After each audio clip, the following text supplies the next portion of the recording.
Good evening, everyone. I would like to welcome you all to the special meeting of the Ascension Parish Planning Commission of May 29th, 2019. I would ask that everybody please rise for the Pledge of Allegiance. Pledge allegiance to the flag of the United States of America and to the republic for which it stands, one nation, under God, indivisible, with liberty and justice for all.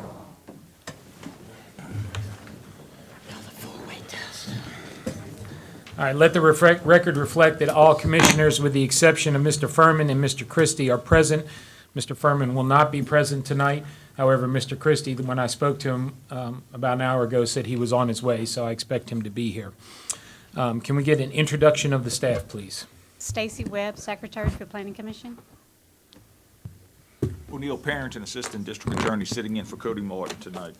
Jerome Fournier, Director of Planning and Development. Eric Poche, Parish Planner. Thank you.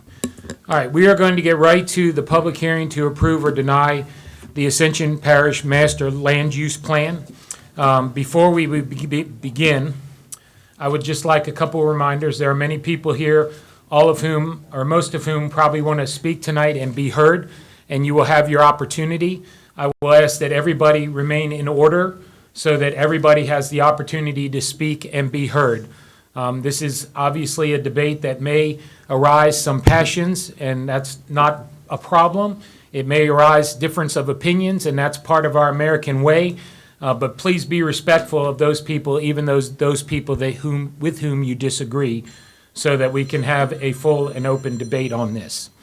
I am going to begin giving some introductory remarks and reading the commission that is, or reading the resolution that is before us tonight into the record. Then Mr. Fournier will give some opening remarks as the Director of Planning and Development, and then we will hear from CPEX, and then we will get to the public comments and eventually the vote, and that will be the order which we will proceed tonight. So I would like to start out on this Master Land Use Plan and address some of the issues that I've heard at these meetings over the past several months and at the public meetings that I've heard. Last month, or I should say earlier this month on May 8th, Ms. Catherine Gottbeld stood up before us and started out with a statement of Ascension Parish, beware. And as she read through the master plan, she told us that this master plan will tell citizens what you do with your property, and what you do with your property will be limited. And that is true, but that is the truth of the of the land development code that is currently in place. There are restrictions on the use of property. There are restrictions on how property can be developed. Those are laws that are passed by our parish council, laws that we must adhere to. This is nothing new. We are not telling anybody how you are going to use your land or how you're going to do your land. This is a plan for moving forward. Ms. Teresa Robert addressed us earlier this month and said something that I wholeheartedly agree with. We were told a majority of the citizens said they moved to Ascension Parish for its rural character, quality of life, good schools. They choose not to live in a city. And I think that is very true. We are a parish that has seen unprecedented growth over the last several years. And just to put that in perspective, the state as a whole has lost about 60,000 people over the last 3 years, yet Ascension Parish is not only one of the fastest growing parishes in the state, it's one of the fastest growing counties in the country. And you have to ask yourself, why is that and what is growth? What exactly is the growth that we're talking about? Well, it's businesses, but more importantly, people moving to Ascension Parish. Why are they moving to Ascension Parish? I don't think it's all that mysterious. We have the best school system in the state. Compared to our neighbors up north in Baton Rouge, where if you can't afford a private school or you can't get your child into a magnet school, you're left dealing with inner city schools where you're not sure your child's even going to be safe. Baton Rouge has been dealing with this problem for a number of years. They had Central depart from the city of Baton Rouge several years ago. Right now there is a fight for St. George. They want to defect from Baton Rouge and get out of living in the city of Baton Rouge. I think that's going to be tremendously important to us in Ascension Parish as that moves forward. Because if St. George passes, I think growth slows down in Ascension Parish. because people who would otherwise leave East Baton Rouge Parish have that choice. Conversely, if St. George fails, I think growth will continue because people want to move to a place where they can live in peace, their children will be safe, they can go to school at good schools, and that's what people want. And that's what Ascension Parish has to offer. Now, how do you deal with that growth? You can't stop it. We can't build a wall at Bayou Manchac and say, you can't come in. We can't take Trump's wall and put it at Bayou Manchac. We have to account for it some way. And what this master plan does is it accounts for the expected growth that is coming. We're not encouraging growth. We couldn't if we wanted to. It is market forces. It is the quality of life that we have. And the master plan is designed to manage it and retain that quality of life that we have. That's what it's there for. That's what we want. And so as we move forward with this, I've reviewed this master plan very carefully. And I can tell you my initial impression, and I'm coming here tonight with my mind open, but I'm in favor of it. Because why? Because we're way beyond. It should have been done several years ago. Are there other concerns like infrastructure? Absolutely. Infrastructure is a big barrel of worms because you look at how do you build roads? Well, does the parish have any money to do it? Not a whole lot. Their budget is tight. Go up to the state level. If you can only look at Highway 42 and the ping pong battle that's gone on 42 to see the politics involved in doing that. Go up to the federal level. Well, they're building interstates. They're not concerned about Highway 30 or Highway 44 or Highway 42 or Corner View Road. And so infrastructure is a concern, and there has been strides made to build infrastructure, particularly last year. And we saw it just last month, or earlier this month, when a subdivision came before us, and because of the new traffic impact studies, we approved that subdivision, but it will probably never get built because they can't afford to put the infrastructure in that's required by the traffic impact studies. Does that have an effect on growth? It does. Does it have an effect on infrastructure? Absolutely. Because the subdivisions that can afford that through quality or through quantity are going to start doing that, and the smaller ones are going to go away. But right now, what we have before us, or what we've had for the number of years that I've been on this commission, is kind of a hodgepodge of land use with no definable plan, a plan that has been outdated for a number of years. And what this plan does is it gets us updated. And it's not the end. It's the beginning because it has to be revised as the parish changes. If growth slows down, the plan can be changed to address that. If growth accelerates, the plan can be changed. It is a plan. It is a framework to work within, and is something that we recommend to the parish council or don't recommend to the parish council, but ultimately is not legislation, and it does not have the force of law. Nothing occurs without the parish council legislating these changes into effect. This is just the starting point and long overdue. That being said, I'm here with an open mind. I've listened to all of the comments, and I will listen tonight to all the comments. My preference is initially to vote in favor of this plan because I think it's good for Ascension Parish and because I think it's needed. This is the resolution that we will be voting on tonight. This is entitled, "The Resolution of the Ascension Parish Planning Commission to Adopt the 2019 Ascension Master Land Use Plan." Whereas, Chapter 17, Section 17-1 of the Ascension Parish Code of Ordinances creates the Ascension Parish Planning Commission and vests said commission with the responsibilities delineated in Louisiana Revised Statute Section 33:101 et sequentia. And whereas Article 4, Section 4-18 of the Ascension Parish Home Rule Charter references the adoption, amendment, and extension of an official plan for the physical development of the unincorporated areas of the parish, and further provides for the creation of a planning commission to enact said plan in accordance with the laws of the state of Louisiana. And whereas Louisiana Revised Statute 33:106 specifically grants a parish planning commission the authority to make and adopt a master plan for the physical development of the unincorporated territory of the parish. And whereas the 2019 Master Land Use Plan is intended to capture the vision of Ascension's citizens and translate that vision into reality through the adoption and implementation of strategies that will guide future development. And whereas the 2019 Ascension Parish Master Land Use Plan includes 11 chapters which set forth and include, but is not strictly limited to, the vision forward concerning the land use in Ascension Parish, a current profile of the parish, land use designation considerations, housing and neighborhood service recommendations, transportation and mobility assessments and recommendations, drainage, floodplain management and wastewater assessments and recommendations, recreation and open space recommendations, economic development and redevelopment recommendations, and strategic implementation plan. And whereas the Ascension Parish Planning Commission, assisted by the Center for Planning Excellence, CPEX, has held numerous community meetings to obtain a public input in the creation of said plan. And whereas it is the intention of the Ascension Parish Planning Commission that the 2019 Ascension Parish Master Land Use Plan replace any prior existing master land use plans adopted by Ascension Parish. And whereas in accordance with Louisiana Revised Statute 33:108, a public hearing was properly noticed and held on May 29, 2019. At such time, the Ascension Parish Planning Commission received comments from the public with regard to the 2019 Ascension Parish Master Land Use Plan.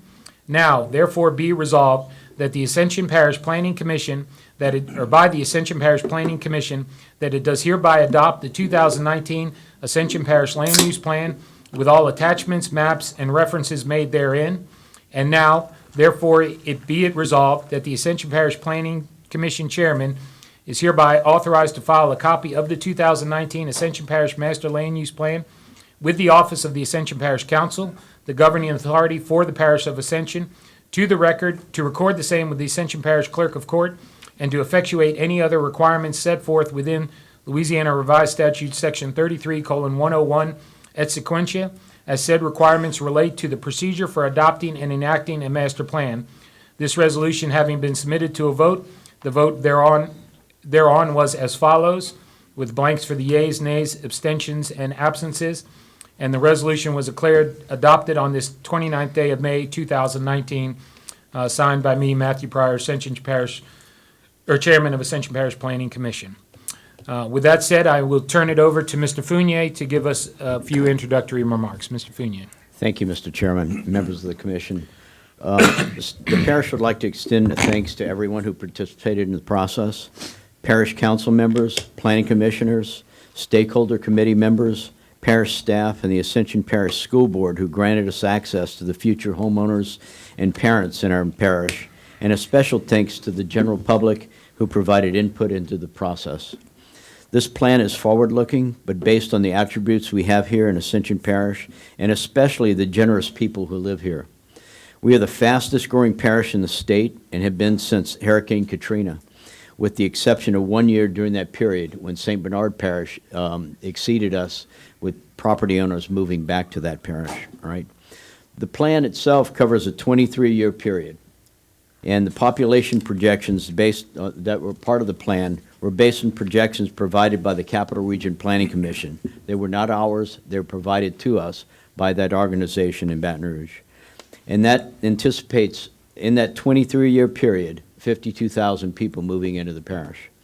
That equates to 2,200 people per year moving into the parish. But I'd like to throw some statistics at you when it comes to the youth of Ascension Parish. The majority of the growth is coming from within the parish, not outside of the parish. These are not people moving into the parish from elsewhere. They're growth within the parish. Our high schools have graduated in 2014, 1,339 students. 2015, 1,343 students. 2016, 1,436 students. 2017, 1,452 students. And 2018, 1,508 students. And 2019, over 1,500 students again, all right? With that, planning is necessary in the parish, and especially as it relates to the current master plan that's in the Code of Ordinances that is much outdated. With that, I'd like to turn it over to our lead consultant on this project, Janet Thorpe with CPEX, to give her presentation tonight. Thank you so much. Thank you for having me. Tonight, go to the next slide. Oh, I guess I have a control. Tonight, we're going to give some real short presentation on the plan, because I think we've been here monthly, and I didn't want to repeat everything that we've talked to you in the past. But we do want to talk to you about the comments that we've received since this, in the month that this plan has been out and reviewed. We have a number of them, and we want to respond to those. And then we've also had 3 comments since we sent that list of comments to you last week, and so we want to talk over those. So present everything publicly that we have been presented and respond to those. And then take comments, and then you will have ability to talk and ask any questions, and then have the commission action, as Mr. Pryor said. So y'all have seen this process throughout, and basically we did visioning workshops, figure out what we have now, where we're going, where we want to be in the future, develop scenarios, got input on those, and then had the draft plan, which has now been out for about a month. Throughout the process, we've had 3 workshops, and those were the meetings where we had maps and people worked on those. We've had 6 open houses, and as Jerome said, 4 high school workshops where we got some great input as well. So we've had the plan available for a month, and then we also have widely distributed information on how to comment on the plan. So some of the things that we've done, just to make sure that everyone understands how much we've really been encouraging people to comment and give us their input on the draft. We presented the plan at the open houses on May 30th or on April 30th and May 1st.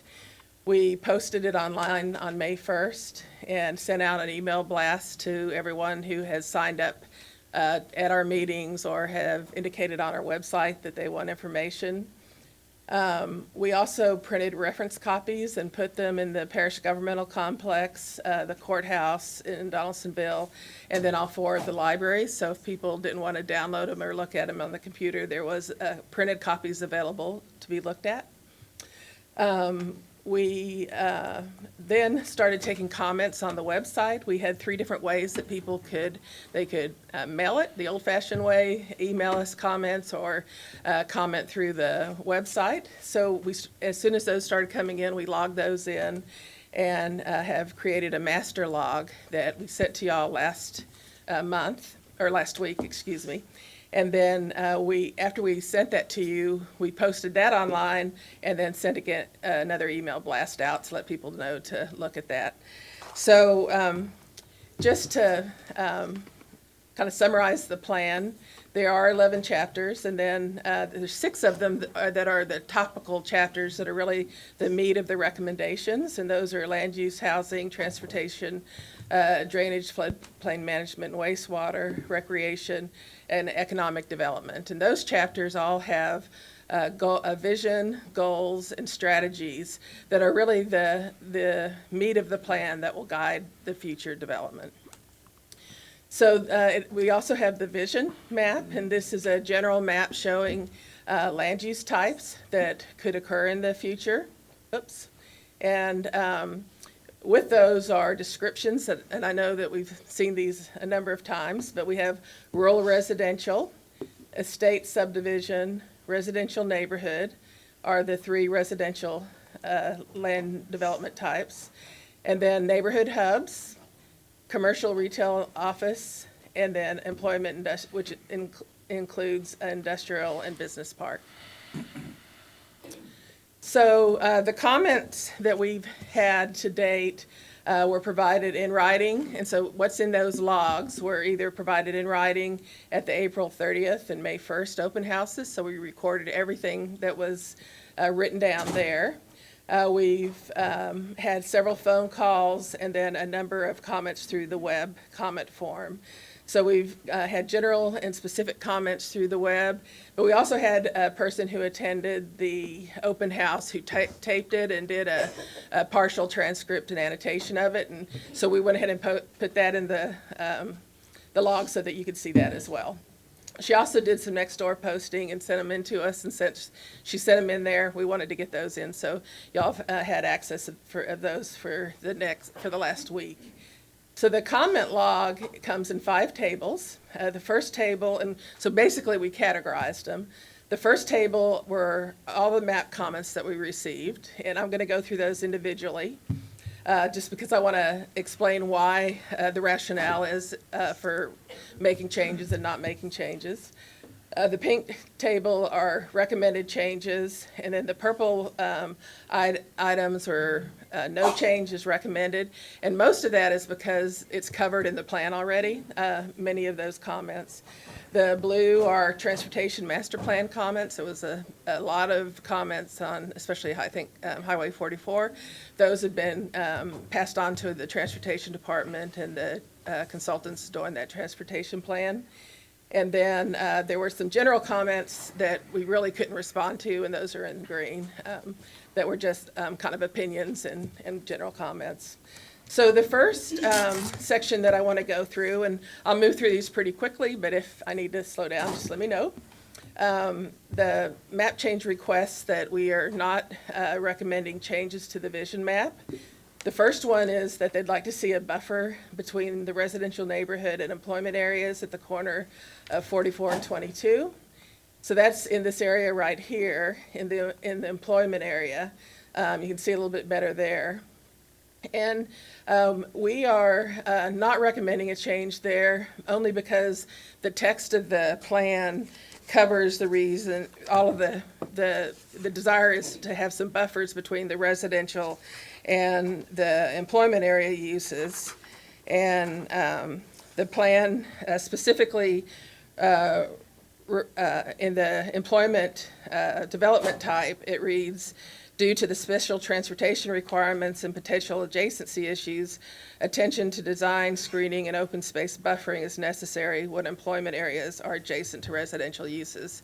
So that would be considered when you have, say, a zoning case come in to change to employment uses in that area. I want to reiterate through all of these that this plan does not change zoning. It's not a zoning change at all. There's many of the comments that we've had seem to imply that we're changing the use on land. This is just an overlay of what in the future could occur there. The plan also specifically in strategy 3.2 talks about maintaining and strengthening neighborhoods, making them attractive to current and new residents by ensuring appropriate development transitions adjacent to new neighborhoods, requiring new development to be sensitive to its surroundings and density, form, and size, particularly when adjacent to existing residential areas and historic assets, requiring parking lot location, configuration, access points, and screening to offset any negative impacts, and providing buffers between residential and employment uses through landscape screening standards. So we feel like this issue here is specifically addressed in the plan as it is currently presented. The next comment is, again, on 44 and 22, and the person would like the lots that are large lots that she lives behind to stay that way. It's the same as the third comment, so we bundled those together. And so that the issue there is that those should be labeled as estate rather than neighborhood. This is the general location, and this is the specific location of those lots. And the development pattern, because of the development surrounding that area, is really residential neighborhood. And so, and it does allow larger lots. There's not a restriction on the size of lots, so it would allow 5 acres, 10 acres, as large a lot as you'd want to have in that area. So we're recommending no change on that request. The next request is at Highway 30 and 941. That is not a good location for a neighborhood hub. That's generally in where you can see where the arrow is pointing, and a closer view of it here. And that neighborhood hub is really over airline and Highway 30. It's a little further to the east, but in general, these are really generalized areas. They aren't lot specific, so we feel like it's a general enough type of area that we aren't recommending a change on it. Another comment, everything east of Highway 431 should remain rural. That's the general area, and we think that this is the area that they're talking about. And so the recommendation is to retain it as is because the estate, there are estate-type developments in the estate area, and then there's a neighborhood development pattern. And we really tried not to make uses non-conforming in neighborhoods that are already existing. The intent isn't to do that without addressing those issues as well. The sixth comment is too much density on Highway 941. This needs to be rural residential. The original comment we interpreted to be the area in red, but after we posted this comment, the commenter sent us another email that said, no, I'm really talking about that green dot right there. So it's nice when this process works and we can really drill down and figure out what the issues are being discussed, and the arrow's pointing to generally where it is. This is the new comment that we received. So we are, so it's the little area there in neighborhood. And again, similarly to the other, the previous request, we're recommending that it stay residential neighborhood, which does allow as large lots as you'd like to do because the general development pattern in that area is residential neighborhood. The seventh comment is to change this area from employment to residential neighborhood. And this is generally, it's on the West Bank, and it's an area that's a certified site. This is an area that really could go either way, residential or employment, but since it's a certified site, we have recommended that it stay that way. We had some map that was sent to us kind of anonymously. We weren't able to make a recommendation on this because we didn't know exactly what the request was on it. The eighth request is, okay, then the last one we have is one that we do recommend a change to. It's up in the northwest part of the parish. And the request is that it is all, right now it's shown in residential neighborhoods. It is all very large lot, and the particular area that we looked at is in a floodplain. And so we went back and are recommending this changed to that area to incorporate the drainage patterns that are there. So those are the map changes that we have. The second series of changes are on the pink table. And I can't see that far, so I'm going to... the first one that's listed is that we add the skate park that's in Donaldson to the plan. We're doing that. That we review lighting and noise standards when we look at the zoning, or when the zoning and subdivision ordinances are looked at, and include that as a review. And so, just as Chairman Pryor said, this does not change any ordinance requirements, but we do have a list in here of items that should be looked at to make the ordinance consistent with the plan.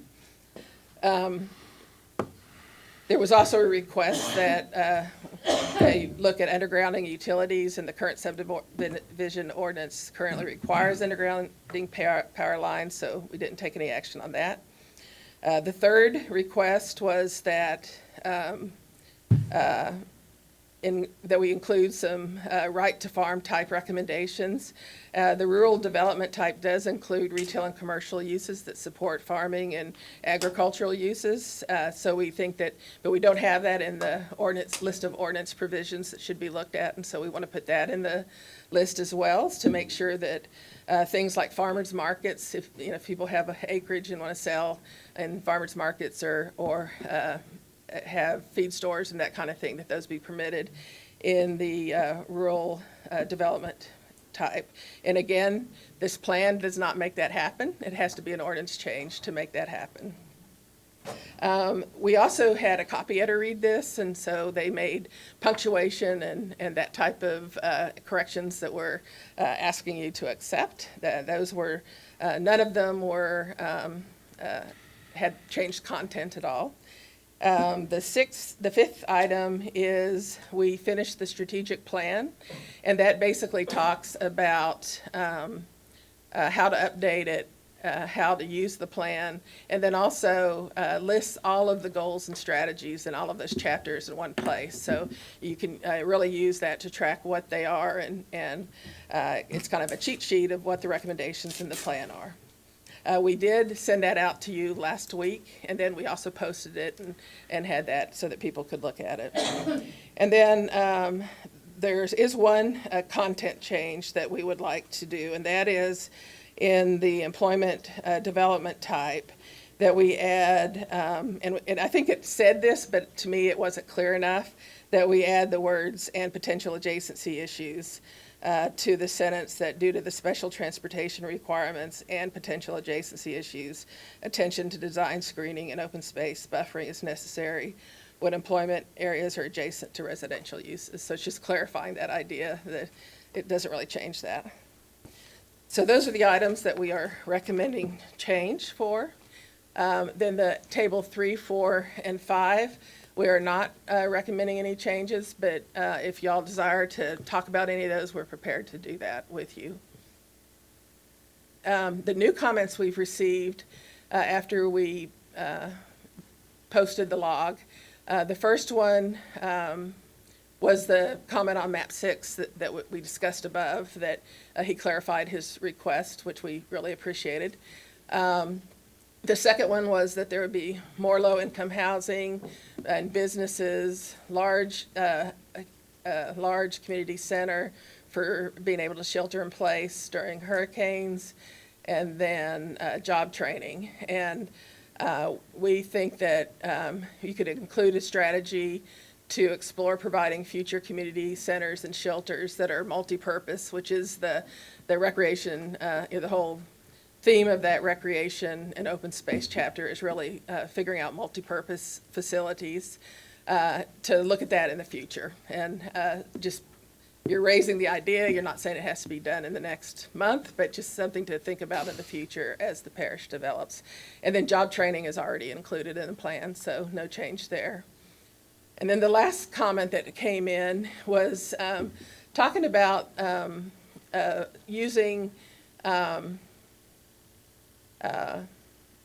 minimum, really looking at clustering development, so that say you have 100 acres, you can cluster them on the higher ground and then keep the rest of the land open for the future. And that is something that is done across the country to really address runoff and water management, floodplain management techniques. That is addressed in the plan now, but we think just to be more specific on that, things to look at when you rewrite your subdivision and zoning ordinance, we wanted to specifically say incorporate zoning standards to allow clustering units on tracts that maintain open space on the remaining land area.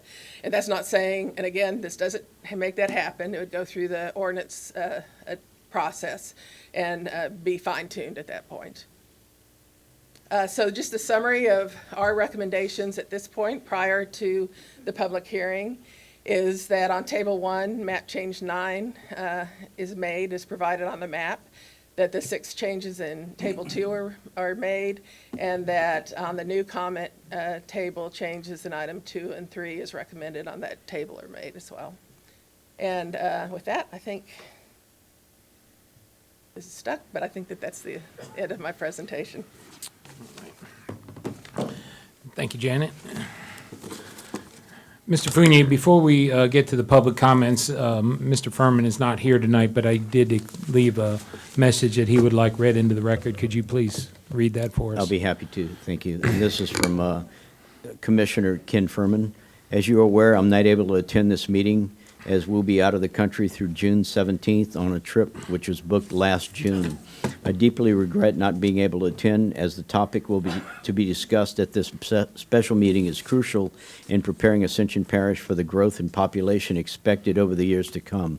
It is of my opinion that the master land use plan being considered is well thought out and was developed in part by the residents of Ascension Parish, who gave their input through the various workshops offered and also took in consideration the 1998 master plan and its later revisions. I just want to make you aware that my position regarding this plan, I want to make you aware of my position regarding this plan, that I'm in favor of approving the Ascension Parish Master Plan as presented and would vote in favor of approving it had I been able to attend this meeting. Sincerely, Ken Furman, Planning and Zoning Commissioner. Thank you. All right, we're going to go ahead and open this up to public comments. I would ask that you remember that there is a 3-minute time period. We have a big crowd tonight. If we didn't limit it, we'd be here all night. And please keep order as people are talking, especially with those who you do not agree with. Ms. Stacy, who's the first person to speak? Christina Guidry.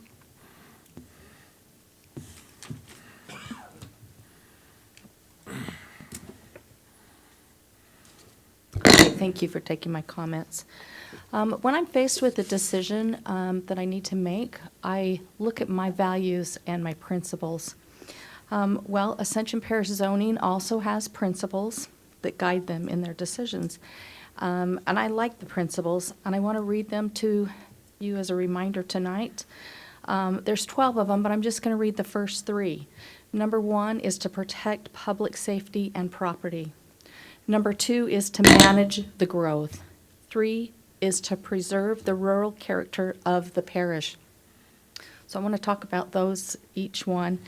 Number 1 is to protect the safety of Ascension Parish. I think this is a good guiding principle. And with that, I understand you guys recognize the need for our safety, which would be especially on our roads. And so it sounds like you guys are addressing a master transportation plan, and that is appreciated. What I would ask is that when we're looking at new subdivisions, that it sounds like you guys are, I'm reflecting, you are requiring new subdivisions to have some improvements, and I think that that's a really good step. I would ask that maybe that it goes a little further. I've seen in places where entire highways have had to be put in before a subdivision is allowed to come in. And so, look at ways maybe to make more improvements, because I really am concerned with the number of people we're adding without improvements to our infrastructure. So, if we can maybe stop the amount of new subdivisions coming in before we have that infrastructure in place. Okay, so number 3 is preserving the rural character. CPEX has addressed, I had made concerns about Highway 44. There are some estate lots that we back up to. We really love that. So what I'm understanding is they feel like it was addressed, saying it's residential. Yes, it allows for that, but there's nothing saying that it doesn't allow it to then go to a smaller area. So there's nothing preventing those having higher density. So I'm asking maybe, change that one to estate to preserve that rural character. So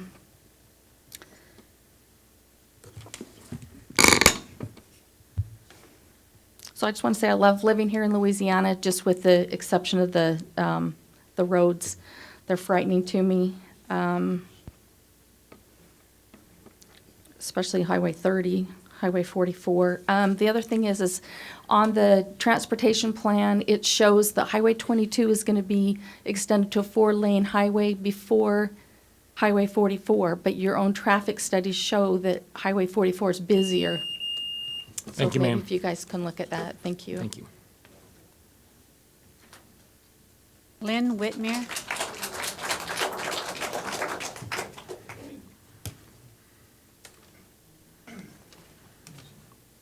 Hello, my name is Lynn Whitmer. I live in Sanamo. I'm against any new major construction. Ma'am, please make sure to speak into the microphone because Okay. people are having difficulty hearing. Okay. Thank you. I'm against any new major construction in Ascension Parish. Parish officials need to say no until we get better infrastructure, roads, drainage. I lost my home in the August 2016 flood, and I'm convinced it will happen again because y'all won't say no to any more major construction. Places where water used to drain, and I've lived in Louisiana 63 years, where water used to drain cannot drain due to numerous brick homes, what's called subdivisions. I want roads and drainage improved before approving any major construction. Just getting here tonight from Santa Mo was a nightmare with all the traffic that I had to come to here. And y'all want to build more construction? Want to do more? Stop all subdivisions until y'all build better roads and better infrastructure.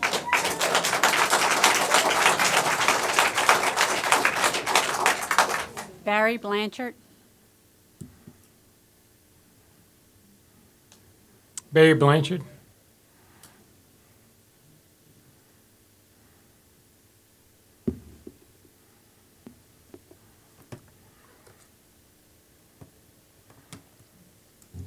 Good evening, everyone. My name is Barry Blaylock, and my wife, Billy, and I live in the corner of Loosemore and Donaldson. We've been there 16 years. We left New Orleans 16 years ago and came here to live out in the country where it's quiet and peaceful, and where we didn't have a crowd of people in small lots. We grew up on 50 by 100-foot lots. Now we have roughly 3 acres. What we don't want to see y'all do is move people back in again. We have no infrastructure. There was a movie out not long ago that said, if you build it, they'll come. Ascension Parish seems to think it's the other way around. If you get here, we'll hurry up and build it, or we might build it. When they built Conway and the other one across the street, whatever the name of it is, Oak Lakes or something like that, they told us, oh, they're gonna fix 44 and they're gonna put roundabouts and they're gonna do this. There's nothing there. It's exactly the way it was before. I mean, there are continuous people, it took me 30 minutes to get here just to go around the corner. And now what we're all doing is going right and going down to the red light, whatever the red light is down there, and making a U-turn and coming back, because that's the only way you can get here. If Baton Rouge happens to put a southern loop in, they're talking about going through Donaldsonville and coming across the Sunshine Bridge. Guess where all those people are going to come going back to Baton Rouge? They're going to come right up 44, and there'll be 100 times more people on 44 going that way. What we'd like y'all to do is listen to the people. Don't listen to the planning committee. The planning committee is planning on people that are coming. We're already here. We would like you to support us, not the people that might get here. Thank you. Lou Gobble.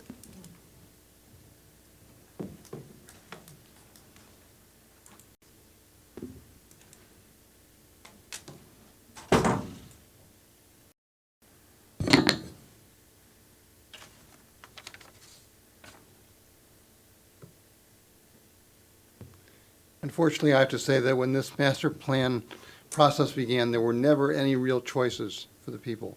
The process was flawed from the very start. Consultants were told the public that 50 to 60,000 people were coming to the parish in the next 20 years. We just need to find a place to fit them. Where? We were told, just place these chips on the Ascension map and we'll tally up the results. This growth is being forced on us. There was no discussion of updating our current master plan that was the vision of the people in 1998, 21 years ago. Someone, we don't know who, made this decision, but it wasn't the people attending these dog and pony shows. If the project starts out with inaccurate assumptions, you come up with inaccurate conclusions. This is exactly what happened with this master plan proposal. Our money was spent in a way that destroys the future of our community, and you are asking us to approve this travesty. The tax dollars received from new residents are never enough to provide the services that people require. double or triple the money is necessary, infrastructure will continue to suffer. We cannot approve, and neither should you. Thank you. Catherine Goppel.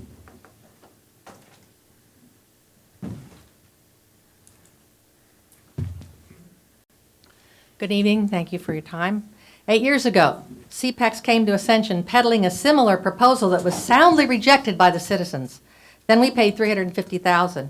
This time we paid $450,000 for this CPEX charade. The federal government is not allowed to direct local governments in land use, so organizations like CPEX are used to circumvent the law. This process has never been about what the people wanted. This plan does not capture the vision of Ascension citizens or reflect our core values. We have 12 guiding principles that are reduced to 4 in this proposal. Gone is the number 1 guiding principle to protect the public safety and property. Gone is number 3, to preserve rural character. That was one of the highest priorities in the past as well as today. Urban planners hired by unelected bureaucrats on this commission and parish council members want to urbanize Ascension. Packing in another 50 to 60,000 people with our current infrastructure is a recipe for more misery. The CPEX vision map contradicts what the people expressed and what is written in the plan. This vision map will be used to change our existing codes and development standards if the parish council drinks the Kool-Aid. This commission is a recommending body. They cannot legislate. Mixed-use compact development is encouraged. Doubling and tripling densities and up to 5 stories are suggested. But specifics have purposely been left out. Why are they hiding from the public what they have in store for us? 4 meetings out of 10 were open to the public.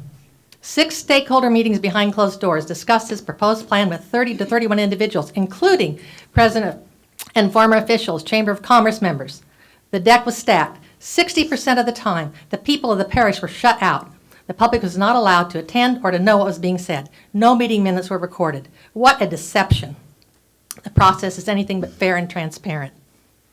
Alternative forms of transportation, such as walking and bicycling, are mentioned, as well as public transit and high-speed rail. The plan claims to be assisting elderly and disabled with sidewalks and bicycle paths. The elderly and disabled don't ride bicycles. Industrial development is encouraged. It is placed in Prairieville, near high-density residential areas. Never mind that we have the 3rd largest industrial complex in the world along the Mississippi right here in Ascension. The plan says we should diversify our economy and have buffers between residential and industrial zones. Yet they combined business, park, and industrial in this plan. This is wrong. It's a grave danger to the health and safety of the people. CPEX came with their vision. This proposal is not our vision of the people. The process was skewed and the input manipulated. Citizens welcomed others who moved to Ascension to enjoy our quality of life.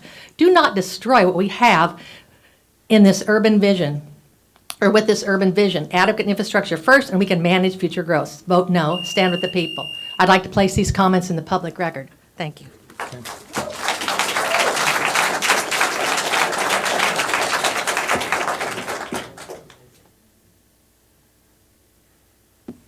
Brenda Whitney.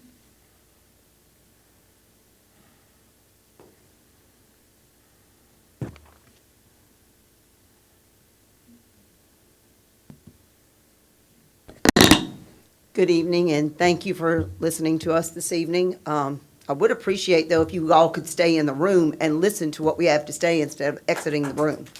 It's very disrespectful to the people of this parish.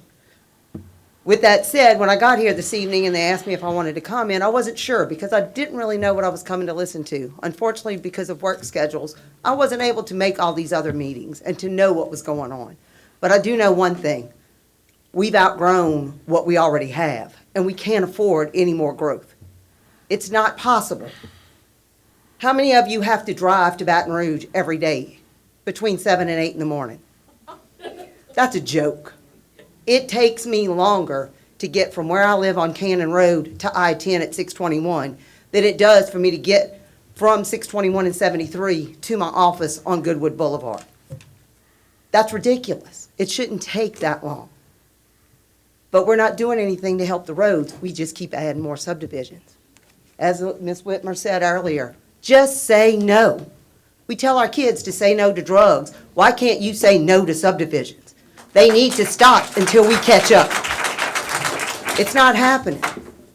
Recently, I was told that Dutchtown High School had to limit tickets to their graduation this year to 7 per student. God forbid that student has a mixed family with divorced parents, because then all his grandparents couldn't come to his graduation. And I'm told next year it's going to be worse. Why? Because we keep adding more developments, adding more students. We don't have the place for more students. We don't have the place for more cars. We don't have the room for more subdivisions. Please say no.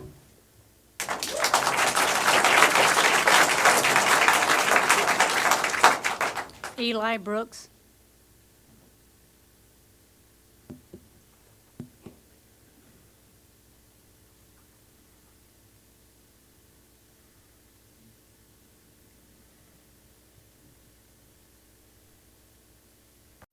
How y'all doing tonight? I'm Eli Brooks. I'm from Dutchtown. I live off of 74. I get up in the morning. If I want to take a left, I got to take a right.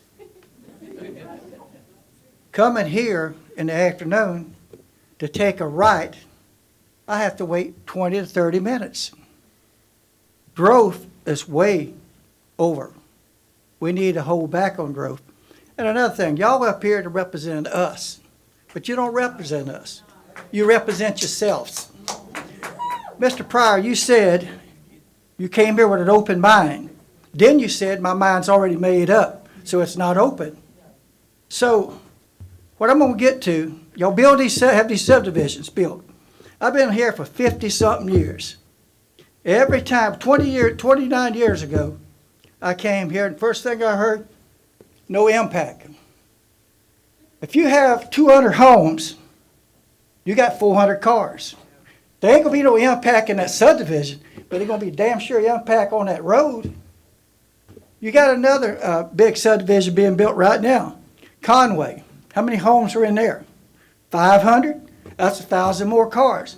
This man said here, they don't have no growth, no people moving into Ascension Parish. They're wrong. You got a lot of people leaving out Baton Rouge to come to Ascension Parish. Sooner or later, you're going to go to high density. Go down over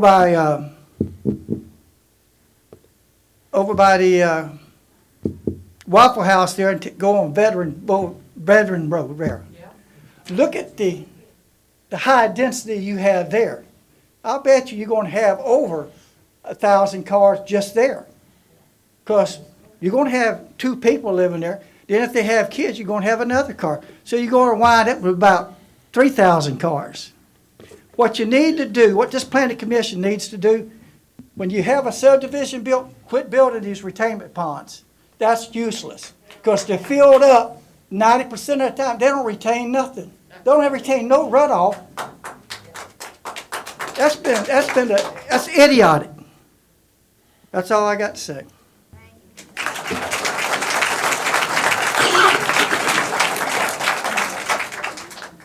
Clint Quintmore. Good evening. I just wanted to talk a little bit about the transparency of the whole process. It's obvious how citizens feel about the plan, so there's no need to go into that. At first, when we went to the general concepts, were fine, and then we went to the meetings, and I attended a lot of them, the public ones, not the ones behind closed doors. But I began to notice just how vague the concepts were, and then I noticed that there wasn't any group discussion or questions on these particular items. And then I began to question, why is this not on Channel 21? Why is it that residents who can't attend these meetings have the opportunity to see what's going on? And it replays in my mind very vividly the last time we had a master plan and how engaged the public was. And these group conversations, so that when one person asked a question, the whole entire audience could hear the answer. And that process seemed not to exist until a citizen forced a group exchange. They forced a discussion among, and that was at the last master plan public meeting. Now, I just want you to think about that. I want you to think about when citizens have to force things to be transparent. And to be honest, I don't blame CPEX. I blame Ascension Parish government, because they should have stepped up and had clear defined rules on how this was going to be transparent, how the public comments would be added into the plan, because they're clearly not. And it doesn't take a genius to figure out how many greens and how many reds we got here, okay? These people are against this plan because simply their comments are not addressed. Now, if we're going to follow this plan like we follow the current plan, I don't have a problem, because we don't follow the current plan. So you're not going to have any issue from me. But if we're going to write ordinances, and we're going to change zonings, and we're going to create densities, then I do have a problem, because the public will is not expressed in this plan. And until it is, I'm going to fight tooth and nail to stop it. Thank you.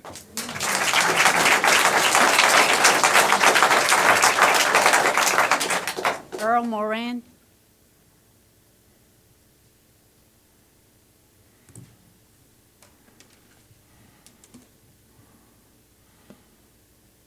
Good evening. I wasn't gonna come, but I was asked to come. Man, I'm 62 years old. I still fool with horses. And I said to myself, you know, I'm gonna build me a barn. I said, you got to be out your mind. Let me back up, because my granddaughter graduated from Santa Monica. I left my house 5 minutes after 5 to go pick my daughter up that lives on Bayou Narcisse toward Old Bourgeois Brother. I get over there to pick my daughter up and my grandson. Me and my wife and them went to go to graduation. You know what time I got at graduation? 7:20. 7:20. I sat in traffic from the Old Bourgeois Brothers on Bayou Narcisse to get from right there to the stadium. Took me that long. I missed my granddaughter walking up on stage. Okay? I leave my house. I don't go to work till 7 o'clock in the morning. I work for Belco Industrial Services. I'm a manager there. I leave my house at 5:15 every morning. And there ain't a morning go by. If you don't believe me, come ride along. I'll pick you up and you can come ride with me. I got to sit off of Bijune Road to get on Roddy Road. I got to sit 15 minutes before I can pull out. When you come home in the evening, forget it. They ain't gonna let you come in, because by the time they get from that four-way stop of Church Point Road and coming up, they ain't gonna let you in. Why? Because they want to get home. The traffic. It took me a half hour to get from Bijune Road to right here this evening.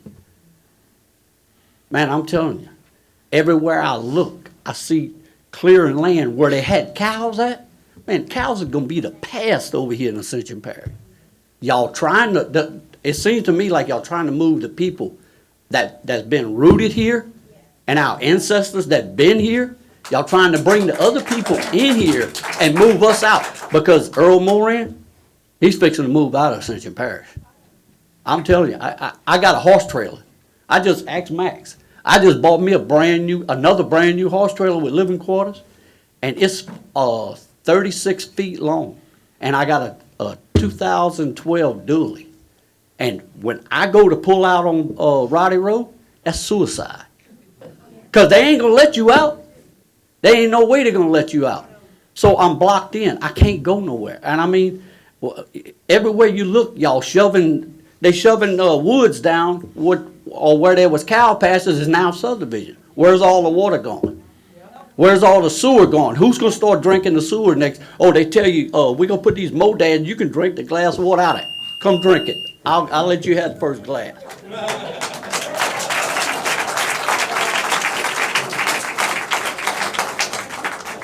Teresa Robert.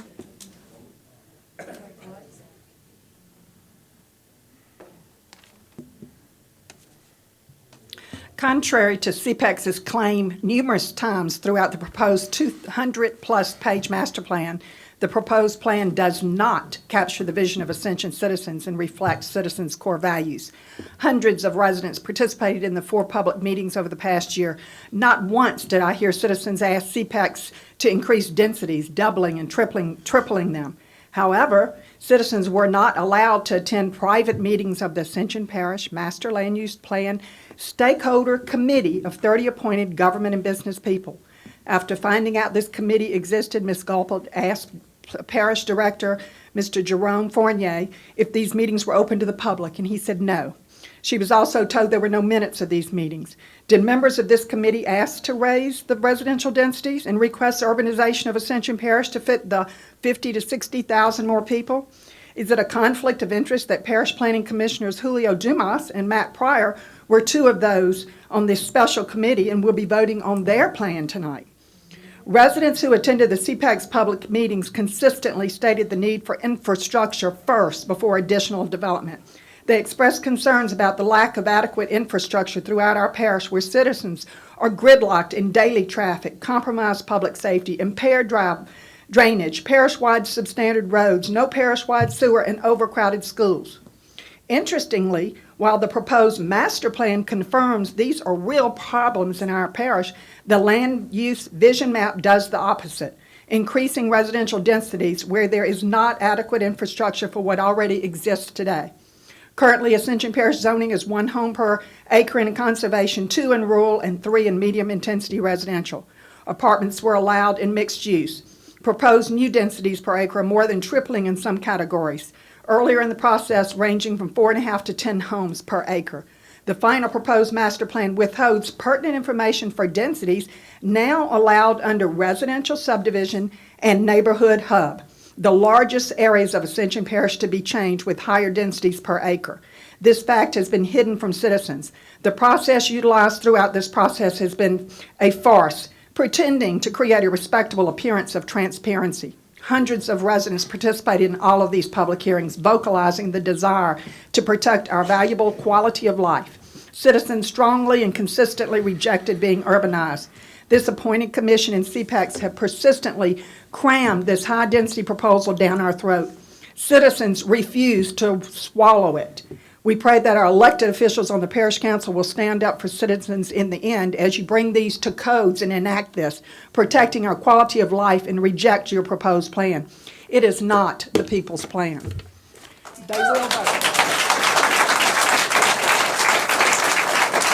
I'd like to put this in the record. Denise Drago.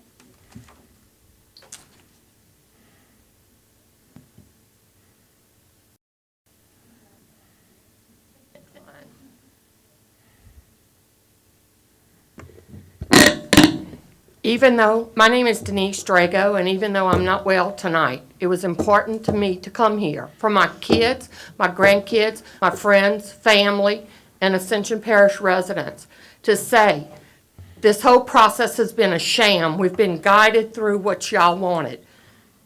If you turn around and look, this is we the people. Look at this room. Y'all are not hearing what we say. There's not one green form up there. Well, I see one, but not many. We don't want this. I live on Highway 73, and you don't go out in the morning before 8:30 between school traffic. And this is before they moved the Dutchtown Elementary closer to me. It's going to be worse. We can't drive on our roads now. They're substandard. And let me give y'all a memo in case y'all didn't get it 2 years ago from the state. They have no money for roads.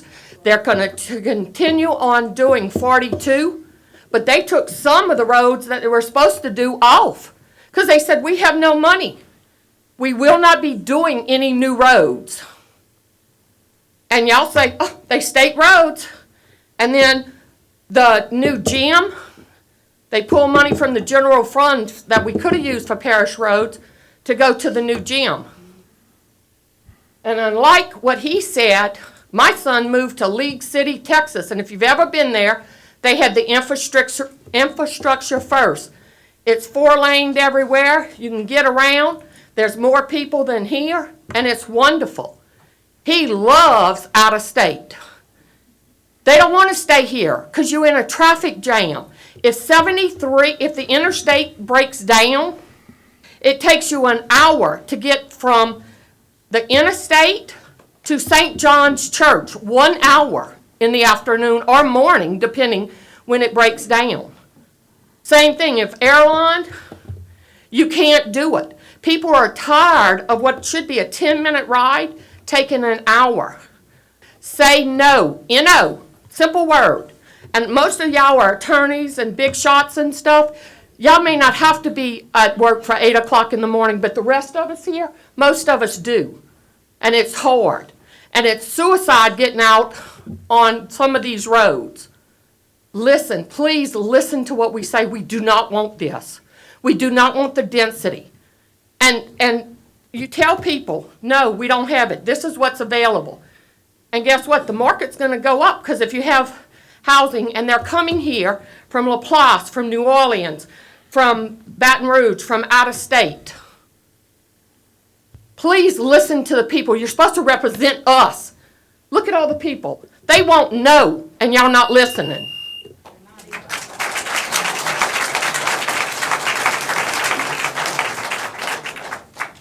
Brenda Robert.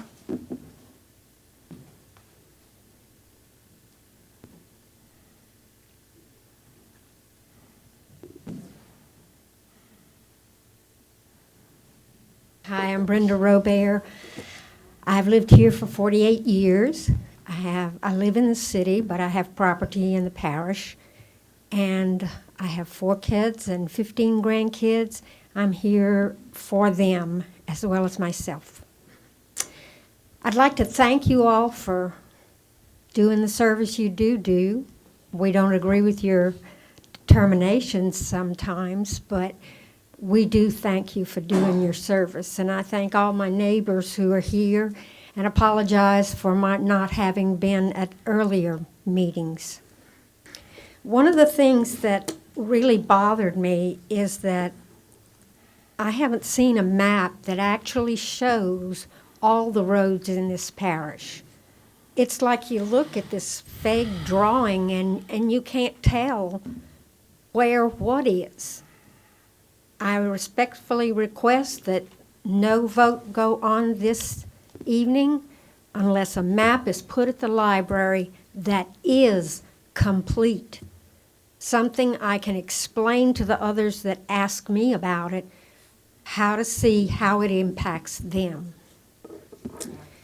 As for the classifications, I read that rural residential open also has retail and commercial use in the same paragraph.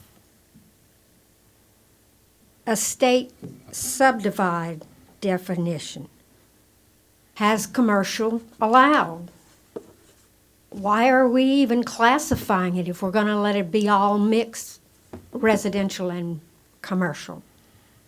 Page 13 continues defining residential neighborhoods as mixed lot sizes and ends with supporting commercial use. That's going to put an awful lot of discretion in the hands of future planning commissioners and the councils. I ask you to reconsider the definitions in this plan. Next, neighborhood hub is described as, quote, primarily pedestrian-oriented areas, and in the same paragraph says up to 5-story buildings. That's an awful lot of pedestrians. I'm also confused. Why would we consider a plan that has 5 neighborhood hubs in commercial industrial areas? Thank you, ma'am.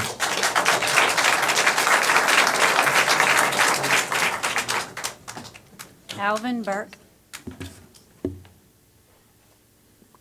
Alvin Burke.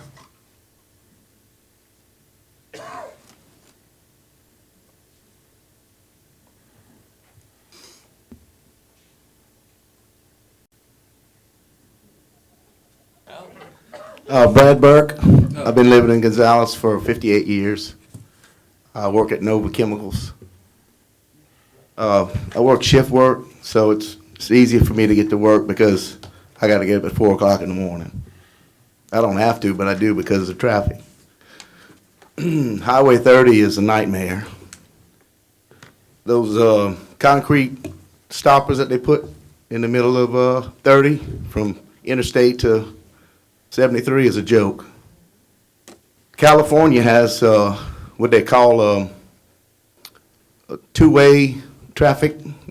In the morning, they'll make one traffic contraflow. They'll make traffic go one way in the morning, and then they'll go the opposite way in the afternoon, whatever. I don't know why they put those stoppers there. I've even hit them a couple of times because you can't see them. Yeah, it's a shame. It's stressful. Sometimes I take off vacation because I don't feel like driving. It's a shame. It really is. I have to structure my life because of traffic.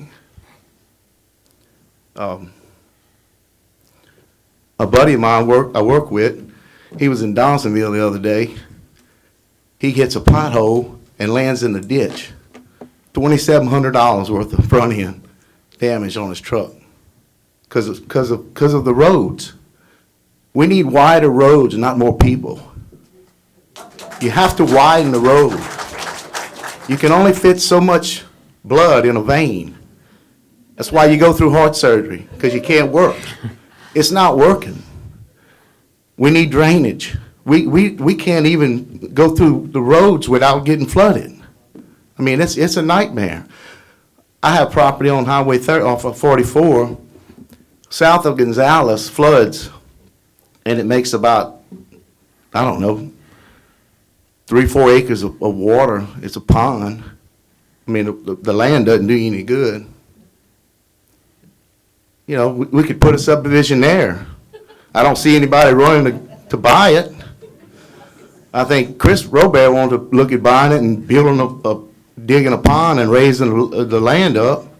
For what? You can't get to it. You got 18 inches of water when 5 inches of rain, we get 5 inches of rain. More people is not gonna solve the problems for East Baton Rouge. East Baton Rouge has their own problems. Ascension Parish is not the answer. I hear more people now, they're wanting to move out of Ascension Parish because they're tired of it. They're tired of fighting the traffic. I want to go and get a hamburger at McDonald's. Well, they got a train stop on Highway 30, and it's going all the way to Prepare Road. I got to go backtrack and go down Highway 30 and go to the McDonald's. I like going to the one on 61. You know, I mean, it shouldn't be that hard. It shouldn't take 20 minutes to get to McDonald's when you live 3 miles away. Yeah, it's gotten to be ridiculous. More and more people now are telling me they're ready to move out of this place. Y'all want to move people in, there going to be just as many people moving out. You put 50,000 in, I bet 20,000 is going to move out. They're going to have to. Thank you, Mr. Burke.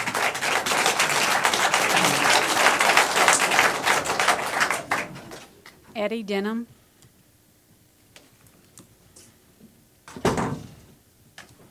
How y'all doing?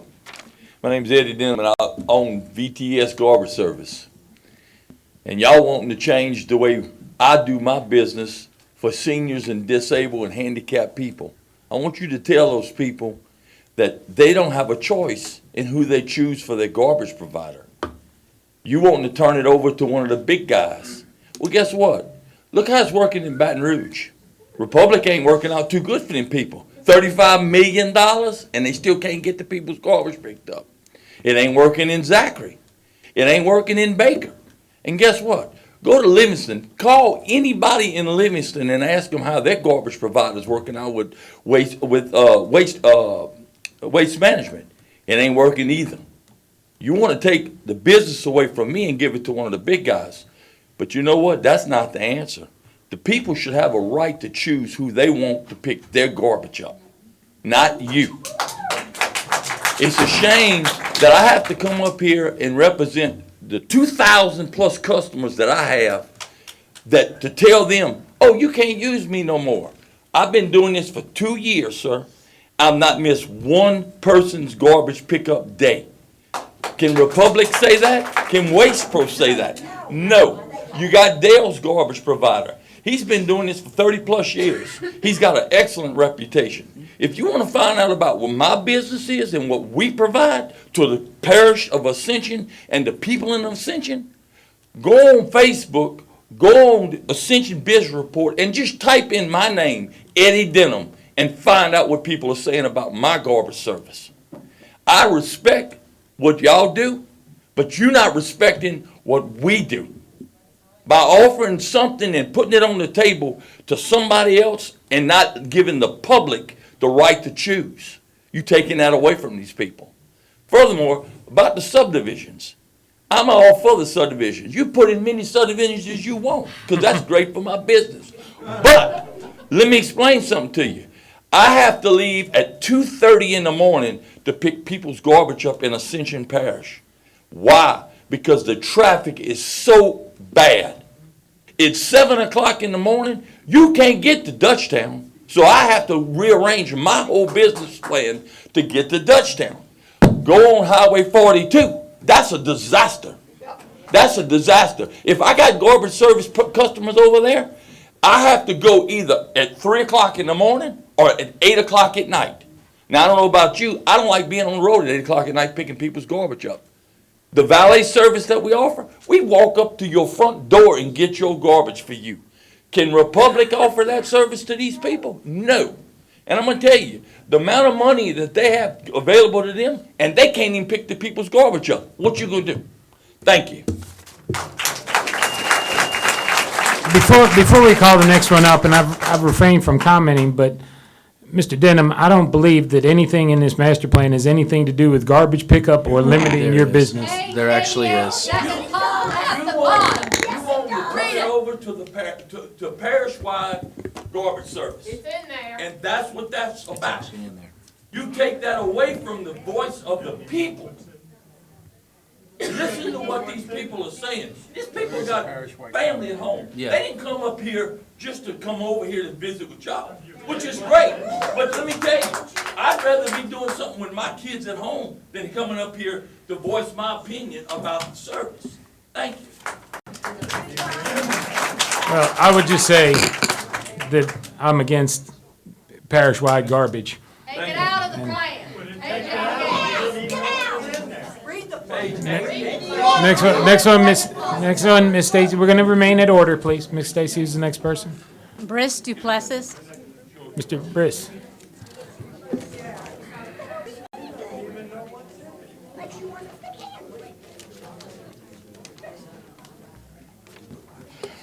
How y'all doing? Good afternoon. Yeah, I know it's in there. I got it. I understand. Yes, thank you. But hold on. Mr. Duplessis, it's his turn to speak. Okay, thank you. Sorry, sir, I didn't mean to bother you. Take your time. Okay. I'm from the Dyer area. I wish I could put a map up where everybody could see it, but Just place it on top of it. Take that out. I'm right here. And in 1998, we didn't want no zoning then, but they forced it on us, so we zoned conservation. Well, I went to these meetings and I told people what we wanted in our area. Well, fortunately, it was green when I left meetings and all, and now it's high residential. So how did it change and why? Is what I want to know. Somebody in Prairieville's telling me what to do, what they can do around where I live. So this plan ain't too great. And you can't say I didn't go to meetings. The only one I couldn't go to was the last one when they showed all the maps, because someone died, unfortunately. But I just don't understand how y'all can vote for this when this ain't what I saw on the map every time I went. That's all I gotta say. Thank you, Mr. Bliss.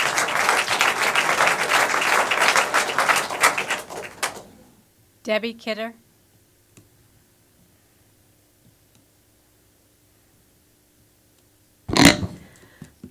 I want to know who did the infrastructure study on 44. They are deaf, dumb, and blind. I live on 44, and it is horrible. Don't think you're going to come out of Pelican Crossing. No, I don't live in Pelican Crossing. I live on the street, but I have to go out through Pelican Crossing. Don't think you're going to Ralph's at any time of the day, because you can't turn left. I sat in 15 minutes of traffic right there on 44 after getting off of that interstate. I was about the 30th car in line. I live 1.5 miles up the road, and it took me 15 minutes. So who does these studies? Do y'all do the studies? Do we have somebody that's actually qualified and gives a damn? I don't think so. And one of y'all were saying about people coming from Baton Rouge to be here to live with us. Well, guess what happens? We become them. That's right. Yeah. We don't want that. Now, are we going to get it even though we don't want it because of the bureaucracy? Yes, their pockets are getting filled. Yeah, who's getting the money for it? They are, they're the lobbyists. Well, let me ask you this. Are y'all elected? No. Well, who the hell put y'all in? Who? The council. Oh, as far as the council, I cannot wait until next year to get all of them out except for Satterley. They are filling their own pockets, and I'm sick of it. And I realize I'm looking at just you. But you're the cutest. But at any rate. Thank you. I don't get that compliment much, so thank you. Okay, but I mean, so what do we have to do to keep y'all from wrecking us? What do we have to do? I mean, who can we go to keep this from happening to us? I know Trump. Okay, what about who do we go to? You can't answer that? You don't know who your boss is? Oh, that's good. We're going to vote on, to answer your question, we're going to vote up and down on this plan tonight. Oh, great. I think you know how I'm going to vote. Yes, ma'am. Thank you.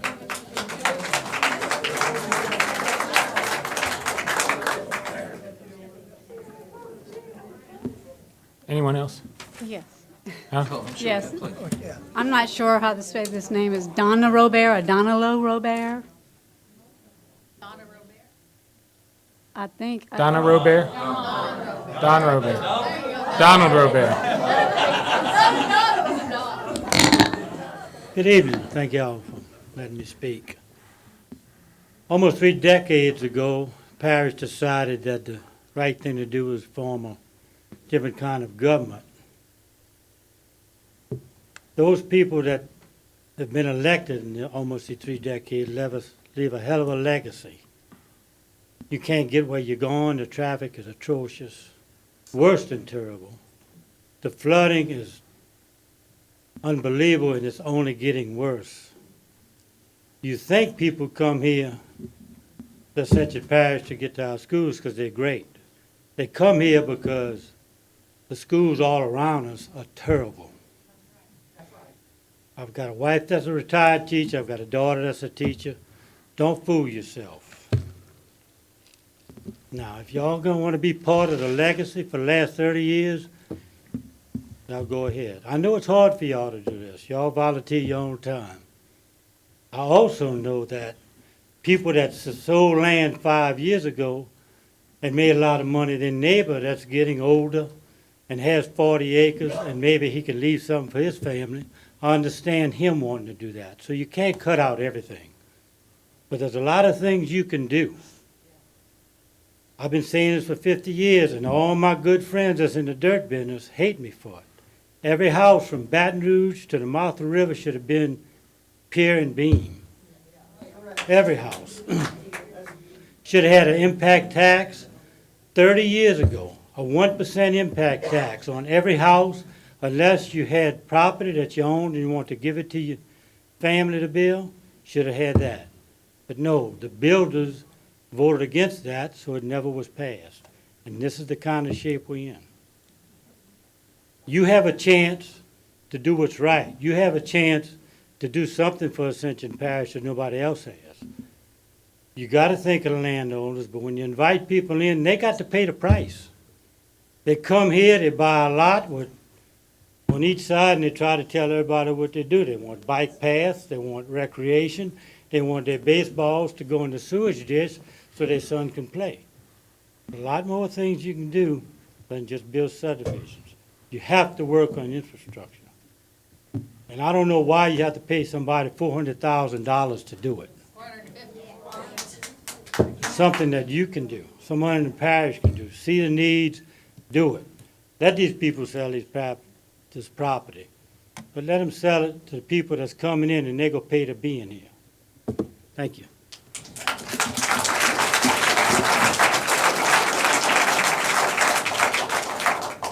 Joe Robert. Good evening, how y'all doing?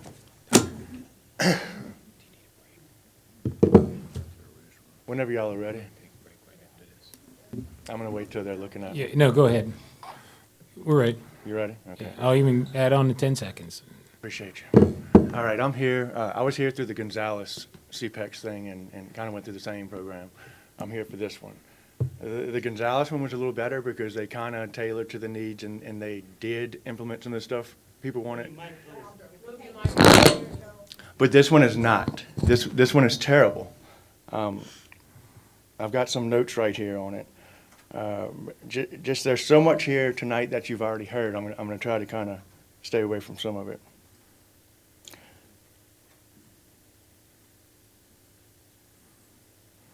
Okay. So, despite this public outcry against development, CPEX turned a blind eye to this, because I went through all of these meetings, I was at all of these. It was infrastructure first, let's do this.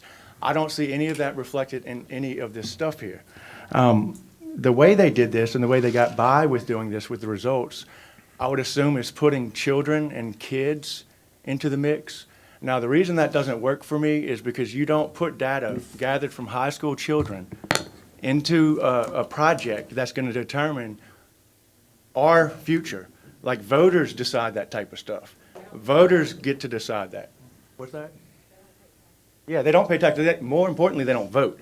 So I'm sorry, I have a kid. He's right here, I have a daughter. But no, he doesn't get to choose how my parish is built. This is very clear that this is not what the people want.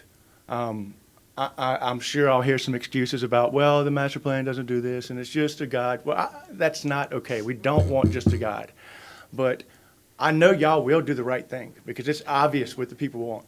And if not, I will pledge personally that I'm going to take it on my shoulders to propose legislation to remove the Planning Commission from having a final decision on anything. Instead, you will make a recommendation to the council, and we will either approve or deny. So gentlemen, please, make the right decision tonight, because if you represent the people, hey, maybe we can talk. If you don't, you make your own fate. Good night.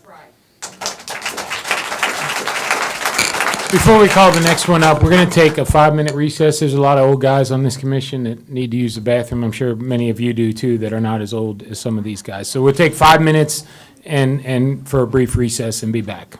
We'll be in recess for 5 minutes.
They're the ones that don't want to speak. Okay, we'll be back in order to resume on this meeting. I'd ask everybody, please take your seats. Miss Stacy, who's the next person signed up to speak, please? Verdell Banner. Verdell Banner. Or Bannon. Verdell Banner, I know he's here because I saw him in the audience. He might be out in the hallway. Put Verdell in the back. If he comes back in, we'll move him up to the front. But I know we'll wait. We're going to move on for the people who are in here, but we'll get Mr. Verdell when he comes. Angela Denham. Angela Dunham.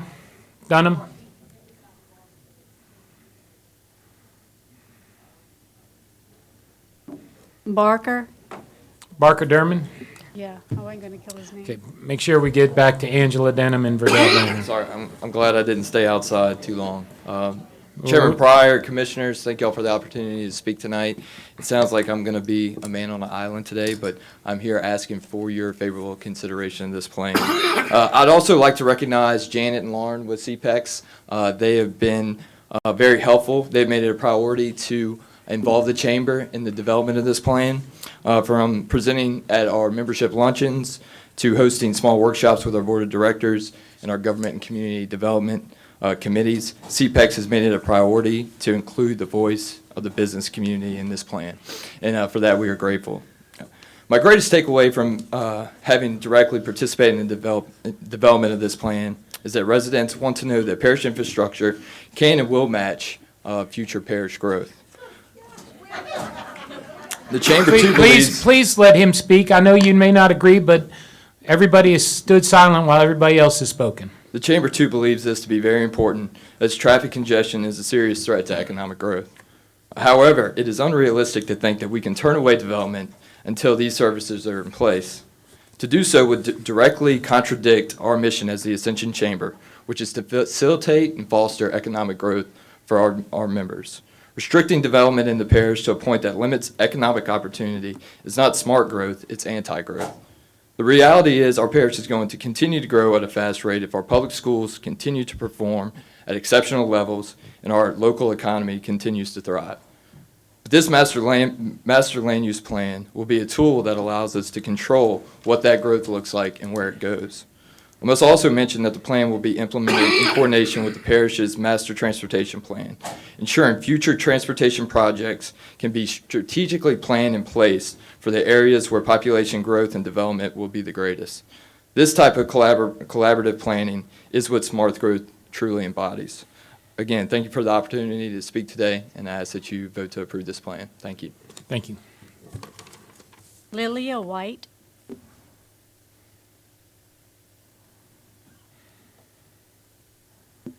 Hi, my name is Lil White. I live on Rena Malonzo Road. It's about the only place that Ascension Parish hasn't been touched. It's the only little piece of heaven left that we can raise cattle on, believe it or not.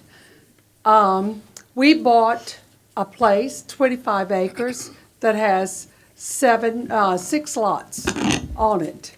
We bought this with intent to sell for 7 home sites. And we have 4 houses down Rena Malonzo. We have a wonderful neighbor, which is a business, Cooper T. Smith. They're wonderful. They've been there since my mom and dad moved down there 35 years ago. They've been excellent neighbors. We live right there on the corner. It's a 90-degree angle where 75 cuts Rena Malonzo. So it's a perfect haven there. It's not a lot of traffic. Kids can actually go out there and play. There's the levee in front of us. And now somebody has the nerve to change it into industrial. Excuse me? Industrial? Who changed this? Who notified us of industrial? We don't want this change.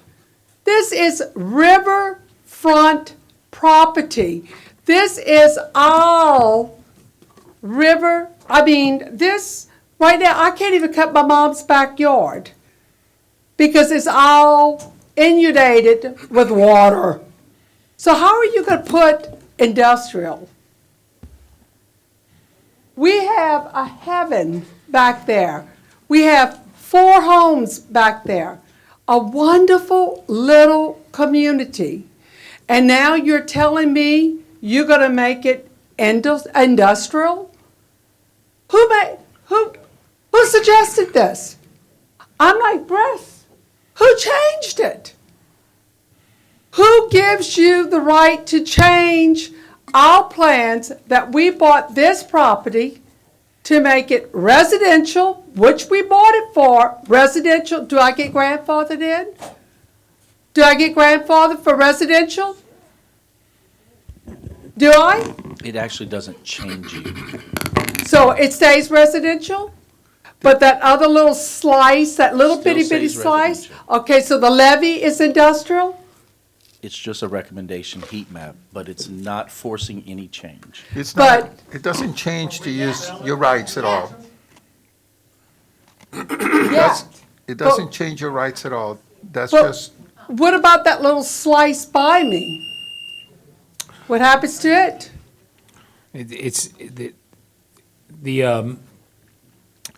The plan is just a plan. If it is up to the council to change zoning of any particular area as the council deems it needs to. They don't have to, they're not required to, there's no recommendation that it go to, says that But if that's you just one vote in for it. it tonight, what happens to my property? It'll stay exactly as it is. What about my mom's property, It'll the stay 40 acres? if we vote for this plan tonight, everything that is currently zoned will stay exactly as it is until or unless the parish council decides to rezone. If that even comes up, you will get notice of that. Before it ever comes up, a rezoning would have to come to us first for a recommendation or not recommendation to the parish council, and then the parish council would ultimately decide to rezone or not rezone. And then what happens to me? This is the plan. Well, if they decide to rezone, then it's rezoned, but they're not gonna, any pre-existing non-conforming use will stay exactly as it is. you'd have to give permission as the owner, you'd have to give permission to whoever applied for that rezoning. I mean, it wouldn't happen without your blessing. Yeah. You Okay, have- because we bought this unless you property sold- for one if you- reason. If you sold the property, that new owner could do with it, could apply for that. But until that happens, there's no change gonna happen. They're not gonna rezone you out of what you already have or change the use of your current land. Okay, so cattle could stay as cattle? Yes. Absolutely. Absolutely. Okay. Wow. Too bad I don't have this under recording now. Oh, it's being recorded on YouTube, ma'am. Okay. It'll be recorded and you can pull it back. It is the May 29th meeting on YouTube, And it'll be in the public record. and it's part of the public record. We're gonna put it there. Yeah. Then I'll be back if it changes. I would be right with you. Next one, Miss Stacy, next. Mr. Dunham, is your wife, Mr. Dunham?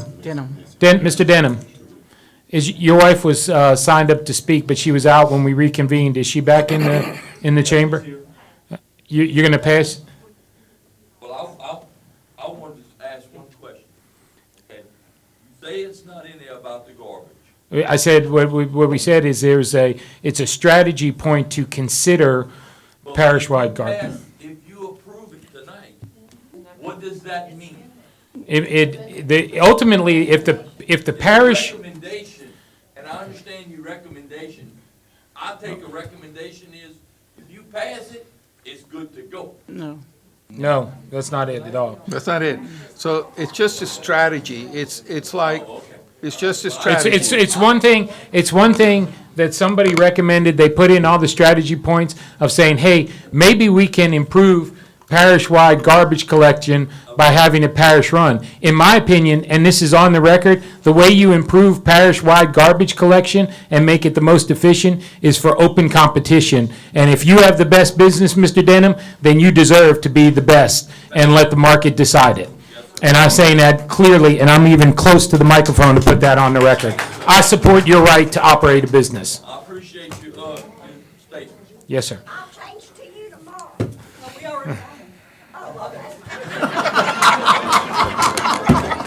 Do you go to Pelican Point? Because I'm moving there this weekend. Miss Stacy, Miss Denham, are you, Miss Denham, hold on. Okay, Miss Denham, you are passing on your opportunity to speak? Okay, very good, thank you. And I did not see Verdell Banner. Mr. Verdell, have you come back in? I haven't seen him come back in, so we'll keep him on the list. Okay, Miss Stacy, who's next? Kevin Guidry. Mr. Guidry, Kevin Guidry. And Miss Stacy, how many do we have left who signed up to speak?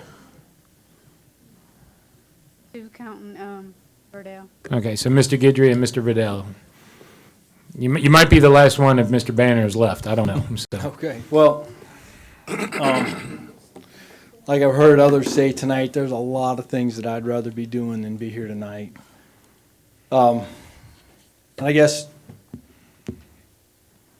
my wife drags me down here, but I know it's the right thing to do. President Lincoln once said, you know, it's apparent that we're going to fail here tonight, but that doesn't mean that we shouldn't continue to support a just cause.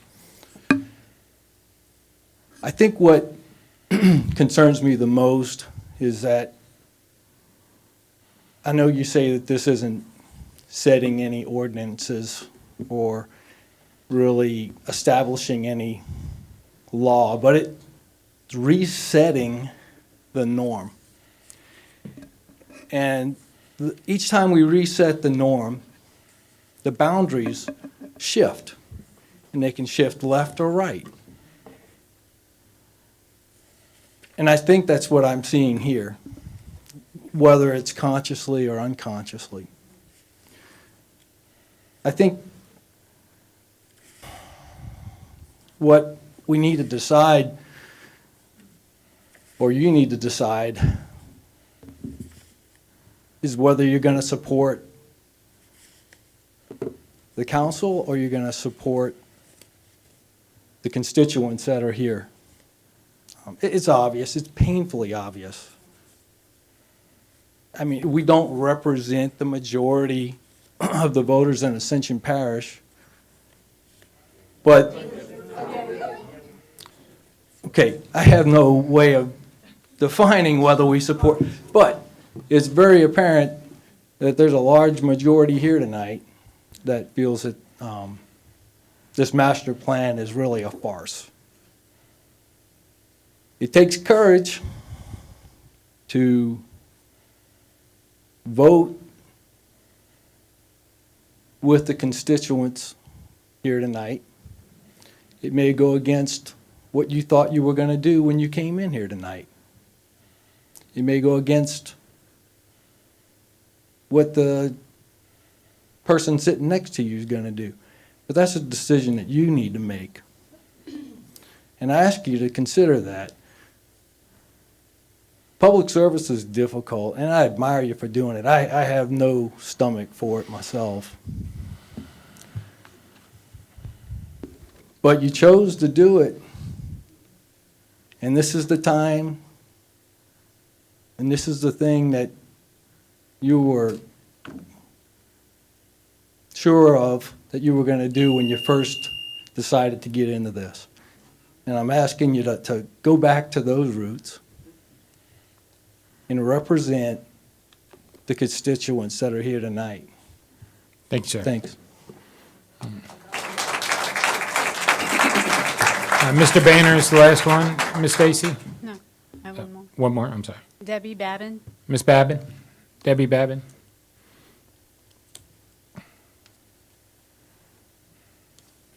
Hello, I'm Debbie Babin. I live by Miss Lil down Rena Melanson, and we are now heavy industrial.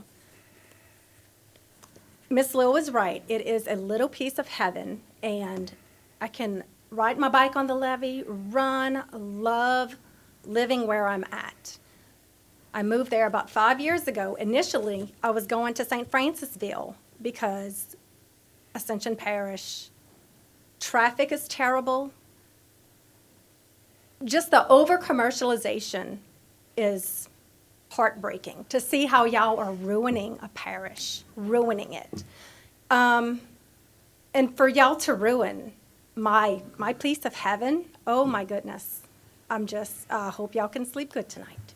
That's all I'm saying. I would like to highly recommend not being heavy industrial. Thank you very much.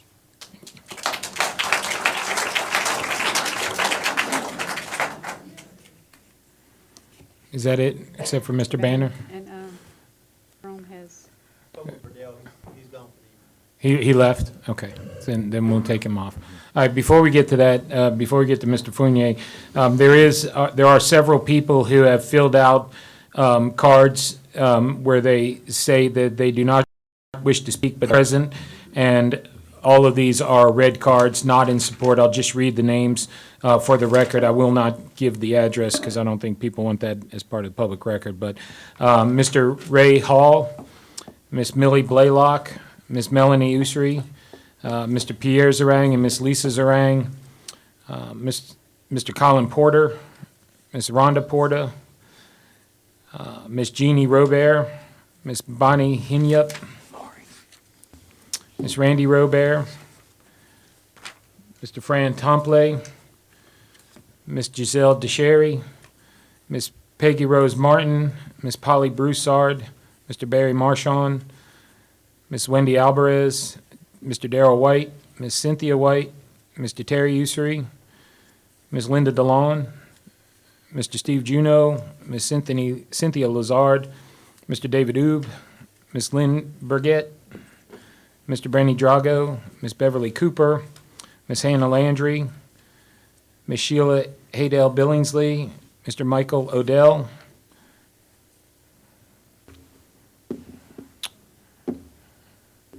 I can't read the first name, but it's a Sam Burgett. Can you read that first name? Mr. George Arnold Jr., Mr. Phil McLaurin, Lee and Alice Wagesback, Paul Milano, Tara Talion, Miss Sharon Sanders, Miss Donna Vess, who wrote that she would like to address infrastructure study effects, urbanization, and then there's tree and vegetation removal on flooding. Those were her comments. Mr. Gary Talion, Ms. Sherry McLaren, Mr. Walter Perkins, Mr. Ernest Opperman III, Mr. John Robert Sr. and Priscilla Robert, Aaron Stanchfield, Denise Emmons, Mr. Al Robert, Ms. Gloria Berry, Ms. Kathy Edmonston, Ms. Linda Gudo, Eugene and Jennifer Bordelon, John Paul White, Ms. Connie Edmonston, and Mr. Mac Edmonston, and those can all be in the record as people who are present and not in support of the new master plan. Before I open it up to the commission, Mr. Fournier, did you want to state something? Yes, sir, Mr. Chairman. I have a letter addressed to me, asked by the constituent to read into the record, if you would allow me. Yes. Mr. Fournier, as a member of the Ascension Parish Master Plan Stakeholder Committee, I send this letter as my full endorsement of the proposed growth plan. The plan includes input from numerous public and stakeholder meetings, so the interests of the community are well represented. Additionally, ideas suggested therein have proven to provide positive growth patterns in other communities across the country. These are not new concepts. Based on the professional experience with the City of Gonzales, a well-developed comprehensive plan is the first, most critical step toward protecting its existing citizens through new and redevelopment. Once this plan is adopted, the ordinances and regulations can be modeled around the plan concepts to ensure that our community receives the infrastructure and amenities that we all desire to have. Without good rules and regulations, development patterns will not change. Lastly, I write to you as an Ascension resident, wife, and mother. My family attended one of the first master plan workshops at Oak Grove Primary. I witnessed my 14-year-old excitedly draw neighborhood hubs and bike paths and sidewalks. As the only young person in the audience that evening, she may not have been the loudest person present, but she is the future of this parish and wants an urban community with recreational amenities. This plan is for her generation and their future. In closing, I am grateful for a variety of housing options and new development in our community, as I currently live in a multifamily complex in Prairieville, and I love it. Please adopt this plan, because the only way to change our community is to do things differently. If the master plan were adopted 10 years ago, then the developments of today would have been different. Don't let another decade pass up. Sincerely, Jackie Bowman, professional engineer. All right, thank you. All right, at this time, I'm going to allow the commissioners to speak if they desire before we go to a vote on this. And if you desire, you can. If you would not desire, you don't have to. And we don't have a limitation, but I'd ask that you not take all night, and I'll start with Mr. Schexnayder. Oh, good Lord.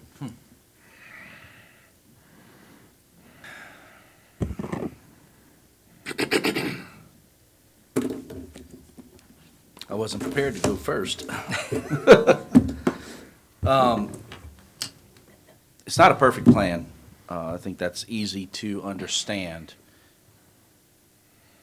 We had 23 people who spoke, one person for, 23 against, and the consensus is that we need to have some form of infrastructure-driven growth. That's perfectly understandable. A lot of people talked about how we're forcing subdivisions and more subdivisions in this parish. The concerns have been addressed to the degree of we have passed stricter traffic ordinances, and that has now been proven to the constituents that we are enforcing these ordinances. It may have come a little too late, perhaps, but they are on the books now. We just passed a new drainage ordinance. Whether or not it gets overturned, that's beside the point. But it's, that is more strict, and those are taking care of things that we are all concerned with. What I kind of see is that everybody is focusing on the vision map, and I too share your concerns with the vision map. I don't like it. I don't think it is as succinct as it should be. It is a heat map design that is erroneous. I don't think that we need to completely throw out the baby with the bathwater just because of a faulty vision map. However, I think that we need to start focusing on how we can improve it and how we can amend this suggested plan to also encompass a lot of these concerns. I don't think a lot of these concerns that the citizens have been voicing at these meetings have been addressed. I want people to fully understand, though, that vision map does not change your existing property. It does not do it, not today, not tomorrow, not ever. And that misinformation keeps being said throughout this congregation. And I want you to understand it does not change it. That is something different that might come along with different zoning, but that is a different time that might happen. Other than that, there's other issues. People are one about impact fees. We should have had impact fees 10 years before we had it. We're now paying for some of these issues that we didn't take care of 10 to 15 years ago. And we got to have some type of plan on moving forward. I'd like to see some improvements. I'm not completely sold on how we have this thing, but I want to see, and if Miss Janet can come up here, one question I want to ask her, and maybe this might be even administration, what are our methods on what we have to do when we want to see changes and improvements to this plan? How do we have that lined out? Do you mean tonight or in the future? Not necessarily just tonight, but even in the future. So, if you have a plan that's adopted and you want to change it in the future, it's a public hearing, you notice and have a public hearing on that, and ideally a meeting about the issue that you're beforehand. But do we have that particular method in place now on how we go about changing the master plan? Yes, it's a public hearing process. Okay. Yeah, that process can be conducted at a regular meeting of the Planning Commission, as long as it's an agendized item and there's a public notice. Okay. Another thing that I've heard a lot of people talk about to me personally is they have a strong concern for, I think it's the orange part of the vision map and how it is it's not listing exact densities. I want people to understand this. It is a range, and that range, while we have zoning ordinances right now, we're going to maintain those same ordinances. Ordinances would have to be passed, which would have open meetings and discussion on, to increase and have stronger or higher densities. I, for one, am absolutely against any more density than the 3 per acre. I want that clear. So as long as I'm on that board, I would be against that, and I share your concerns. I think that we need to keep that an idea and make sure that we don't allow those to happen. Those are some of my main concerns. I'm going to let everybody else talk, but you all are being heard. There's a lot of not necessarily absolutely correct information, but there's a lot of things that we can all work on and work to improve this. I just ask for your patience. All right, Mr. Chesson. I have a couple of questions on the details too, and I don't know if Jerome or Miss Janet or whoever y'all can tell me who would be the best to answer these.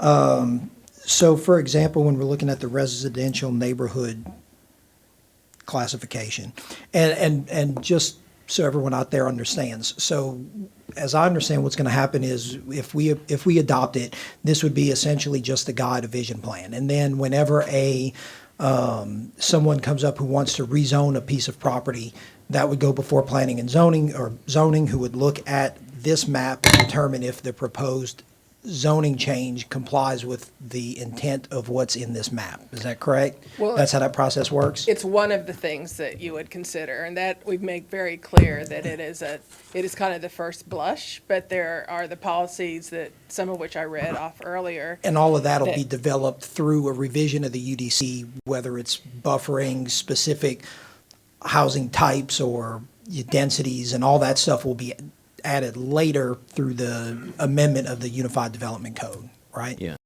If I might address something somewhat generalized, Mr. Chasson, is that with the zoning change, you as a body, as a planning commission, also sit as the zoning commission. When zoning changes come forward, they come to you, and you take action on those as a recommendation to the council. The council is the only body in the parish that can change the zoning. So you, as a body, make recommendations to the council to make zoning changes. So any change that might occur to the land use here as it relates to zoning will come before the zoning commission. That's you as a body sitting as a zoning commission. Then it's forwarded to the council for full action at the parish council level. All right. And so when I'm looking at the residential neighborhood component, it says mixed lot sizes ranging from large lot to medium and small lot. And so that, to me, I'm seeing 3 different types of large lot, medium lot, small lot.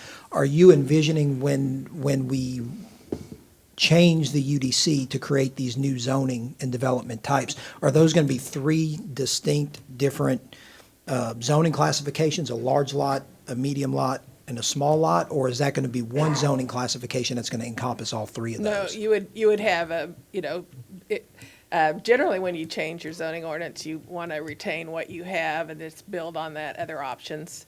And so you would have similar, lot sizes that you have now, and then some options for specific areas. So the intent is really that you would evaluate, just like today, you evaluate the context and whether it's appropriate based on what the surrounding uses are. If you had another zoning district, which is just a tool in your toolbox, and something was appropriate, you could vote for it. If not, then you would vote against it. So, And I guess what my concern is, some of the comments on Table 1, specifically with regards to like the Santa Madero area, where they're looking at putting in that areas that have now been listed as residential neighborhood. One example was the comment about everything east of 431.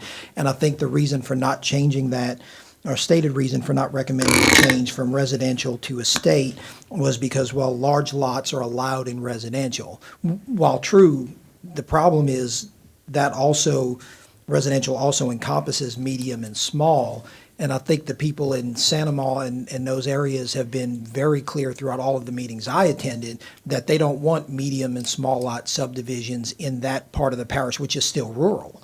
And so while it's true residential may allow you to keep a large lot subdivision, it doesn't mandate it like it does in an estate subdivision classification. And so I think some of the concern from some of the people who live in those areas is, you know, at every meeting I've been to, people who live there have said, look, we want to preserve the rural character, at least in those areas. Look, Prairieville's beyond at this point. There is no rural left in Prairieville, and there's no way to get that back. I mean, that ship has sailed. But in the areas that still has rural, you know, to try to preserve that. Matt. So everybody's had their opportunity to speak, sir. We're in the debate now. It's obviously a public hearing, but please maintain order throughout the debate. So I guess my question is there any thought or any mechanism to go back and maybe look at those areas, specifically like Santa Ma, east of 431, and some of the other suggestions that are listed as residential, and go ahead and change those to estate, since that seems to be the will of the people who live in those areas? Can we do that? And can we do that tonight? Yeah, you can do whatever you want. The concern would be if there's lots that are smaller than an acre, and then, you know, we were trying to make things conforming as much as possible. But that, like, you could do the same thing like you did in the rural, where you said we're going to go 1 per 5. But if you have a lot that is already existing that is less than 5 acres, well, we'll let you put 1 unit on it, but you can only have 1 unit.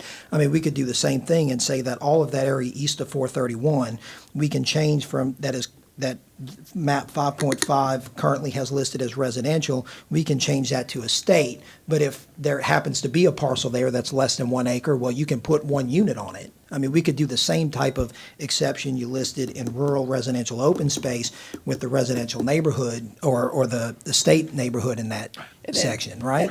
And actually, a change to this map doesn't change what you could build. Because whatever you can build, whatever your zoning is today, is what they could do, no matter what that is. Right, but that's the big issue is, yeah. you know, the general public is just seeing a vision map. And the vision map has flaws. And so we're being asked to vote on something we already know has some serious flaws on. You know, so that's what everybody's saying, and for the most of us agree. So you're right, the map at this scale, at this level, it's intended to not recognize each individual piece of parcel. It's supposed to create a goal, an objective, you know, for a given geographic area. But at the same time, we have to be cognizant of the fact that, you know, there are going to be parcels in that area that are not going to meet that goal because you know, you don't want to create nonconformities. What happens to areas such as the one that you're talking about is that we as a commission would then target that and say, we need to refine this area better.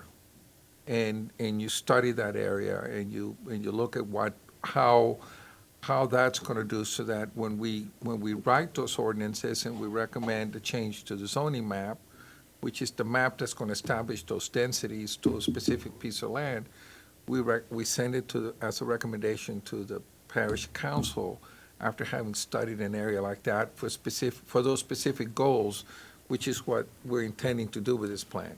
But I think the people who live in that area would feel more comfortable if we started off with the general, let's go with the least dense option. So let's say everything east of 431, let's start with the estate, let's change it to yellow as estate. And then as we target down and drill down at specific parcels and say, okay, well, this section here, this little bubble should be residential because it's a lot of concentration already less than 1 per 1, then we'll go ahead and target and just revise that one section down to residential rather than doing the whole section residential and then going in and trying to parcel out back to estate. To me seems like the better option there. But you're not changing anything. You're not changing. Tonight, it'll come up when the landowner says, well, I'd like to build an estate subdivision and brings it to us, and then we look at that as a guide, and we look at, I think, that map as one of the guides that we look at and say, okay, well, this is something we're going to recommend or not recommend. We could go estate or we could go residential, either way. But this is just the areas that are being targeted for that type of growth. You're right, So but- you're not bound by that map when a zoning, it's not like we have to follow it or have to make a recommendation of it. It is the guiding principles of it, of that. But, no, but the problem is, by having it as. The public hearing comment is over. Please let us debate this. By having it listed as residential, and then, yes, so someone comes in and says, well, I want this to be, rezone this residential, and we look at it and say, yeah, well, it's in that orange section, but it really should be yellow, so we're gonna deny it, or recommend denial. And they say, well, but this map has it listed as residential. You know, as opposed to if we did it as yellow and then somebody came up and said, look, this one little patch, because of what's around it, would be better as residential. And we look at it and say, yeah, I mean, picking it out that way as opposed to telling the people who live in Santa Ma, we're just going to redistrict you as residential. And then if somebody comes and wants to do estate, well, yeah, we'll come back to and do it that way. I just think that comment seemed to be, and a lot of the comments on those specific areas, you know, like someone said before, the previous master plan did say preserve the rural character as a guiding principle. That's not in this plan. And I get a large portion of the parish, that's not an option anymore, but some of it still is. And so those areas that are still capable of being rural, I think we should at least attempt, since that seems to be the wishes of the people who live in that area, to maybe revise this map a bit to have that as stay rural. And that, I think that's comments 2 and 3 and maybe comments 5, if my notes are correct, under table 1. So, so what would be the process if we wanted to do something tonight with some changes? I know you've recommended some changes to the map that we would need to make before we could vote. Do we have to do those via like a motion, to amend the master plan, proposed master plan? How does that work? Because I know CPEX has at least one map change and then some other recommended in table 2 along with the other comments from table 2. What's the functional mechanism? You could vote on, those, the 3 changes that we have, plus any other changes y'all bring up individually, and then vote for the entire plan is usually how we handle that kind of action. Okay. And so if you want to make, along with whatever motion's made, a motion to change that area to yellow, right, then we can do that. So we can make a motion, vote on it, and then do whatever. If we have a couple of different things we want to tweak, we could Sure. make those motions. They pass or they fail, they pass or they fail, Right. and then at the end, we would vote on, okay. Or you can make it, well, if there's, for example, a motion to approve the plan, you could make a substitute motion to approve the plan with the amendment of the map in the area that you're designated, changing to that yellow estate type. I've got a couple of proposed amendments I'd like to look at. I think it'd probably be easier to just do them each individually rather than voting on a whole package of amendments at once. I mean, the ones from CPEX, I don't anticipate any objection to those particular ones, so those Wait, we can do all right, so together. you're going to make a motion on? I mean, I don't know, do you want us, now you want to let everybody speak? Oh, and then if let us anybody make else our wants to motions? That's speak on right. this, I want to give them the opportunity to Right. speak before we make motions. I'm just trying to figure out where you are, if you want to go Yeah. through all those first. I can either tell you what they would be now, or we can let everybody speak, and then I could make my motions, and we can vote on them then. I'm fine, whatever, you're running the meeting, whatever you think would be the best way to do it. I do have a couple other questions I'd like to Okay. ask. Well, but- I want you to have your time. Okay. So- The other thing is with regards to the estate subdivision classification, which is generally going to be 1 unit per acre, but then there's a line in here that says, as an option, this development type permits open space development where homes are located in small lot neighborhoods with common open space preserved in perpetuity. So I'm just curious about what we're envisioning here. Are we looking at still, the 1 per 1 density, just allowing that home sites to be built in such a way so that, okay, if I've got a 10-acre tract, I could either, rather than doing 10 1-acre lots, with 10 houses, say I'm going to do 10 small lots on 2 acres and preserve in perpetuity the other 8 as open space? Or are we looking at these small lots as a way to increase that density beyond the 1 per 1? No, it's exactly what you said. You have 50 acres, you have 50 units. If if everything's in place and it makes sense from an engineering and drainage and all that, then you would be able to put them, closer together and then preserve all the rest of the area. Okay, So- yeah, I just wanted some clarification. And again, 'cause- that can't happen until your zoning ordinances are changed. Well, right, And then because if that has to get approved first. And then, of course, the other issue is, I've asked this question before, so if this gets approved tonight, and then I know I've been told it could take anywhere from 6 months to a year and a half to revise the UDC and our zoning ordinances, building ordinances, and everything else in order to comply with or to kind of flesh out the recommendations in this plan. During that time period, when we're presented with a proposed subdivision or lot build that looks like it would comply with this plan and the vision, but we do not currently have anything in our code that would address that or allow it to go forward. How do we, as a commission, move forward on something that if it comes forward and it's like, yeah, that's a great idea, that fits the plan, but our code doesn't currently allow it, but we will once we get to the point where this is revised? Like what would be the mechanism for dealing with that? So I guess Or could we? if I understand your question correctly, it's that if something in the code right now doesn't conform to the plan, Yeah, right. Like, so say somebody comes up with one of these, say they have a nice 50-acre tract, they want to do this would be under a state, and you'd have, it fits this open development type, small lot type, where they want to do the 50 units on maybe 20 acres and preserve the other 30 as open space in perpetuity. And that fits with the plan, and we think it's a good design, and it meets all these other requirements that satisfy the plan.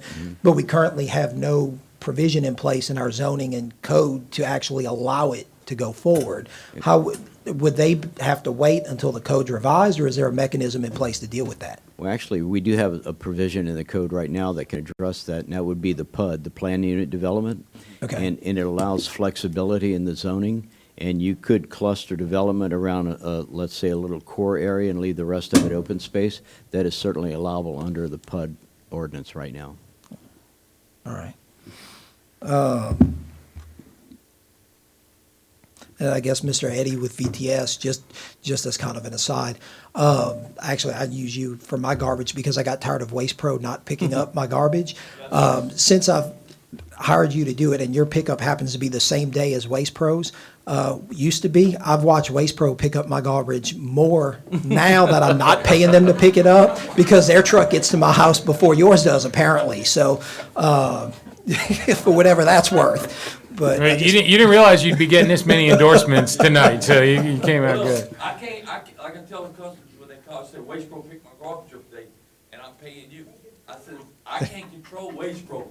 No, you're right. They've picked my garbage up more that I'm not paying them to do it than when I did, so. If your garbage is picked up, the lid is put back on your can, and your can is straightened up, it ain't thrown across the farm. That is true. That is true. So, yes, I mean, I don't know, do you want me to just kind of run down what my proposed amendments would be, or now, or you want to wait and do them after everybody speaks? I'll let you make the first motion on that, Okay, on the amendments. all right. So, how many are there?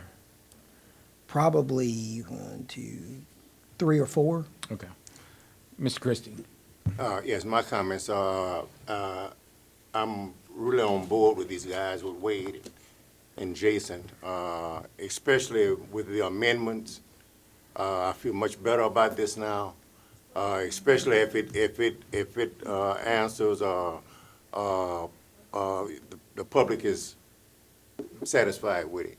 But they're not. Anybody in here, maybe one person, y'all doing this. Rural anywhere.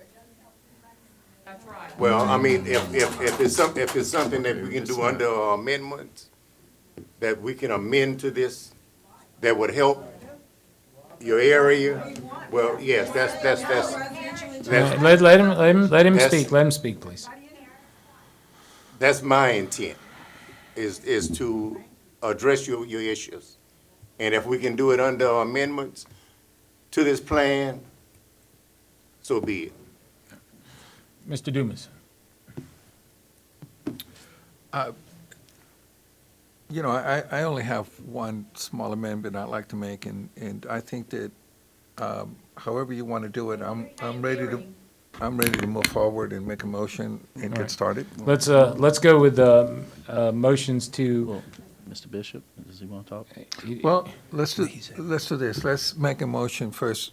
There's a number of amendments and notes, comments that were recommended by CPAC. I'd like to go ahead and make a motion that All right, we have a motion to accept the amendments proposed by CPEX here tonight. Do you have a second on that? I second the motion. Second, all in favor? Aye. Any in opposition? Nay. Hearing none, motion passes. Mr. No, Chess? I'm sorry. Oh, I'm sorry. As it stands, nay.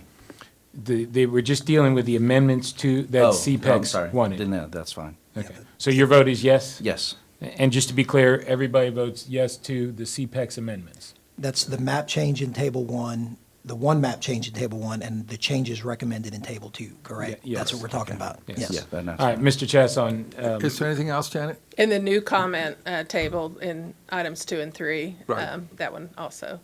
Okay, that's included in there. Okay. Mr. Chess on your motion, your amendment motions. All right.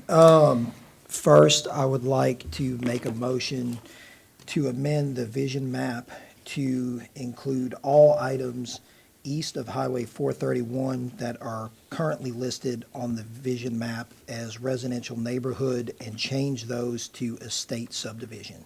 All right, we have a motion as stated by Mr. Chasson. Do I have a second? A second by Mr. Christie. All in favor? Aye. Any in opposition? We'll do a roll call vote. Mr. Dumas? No. Mr. Bishop? No. Mr. Christie? Yes, I agree.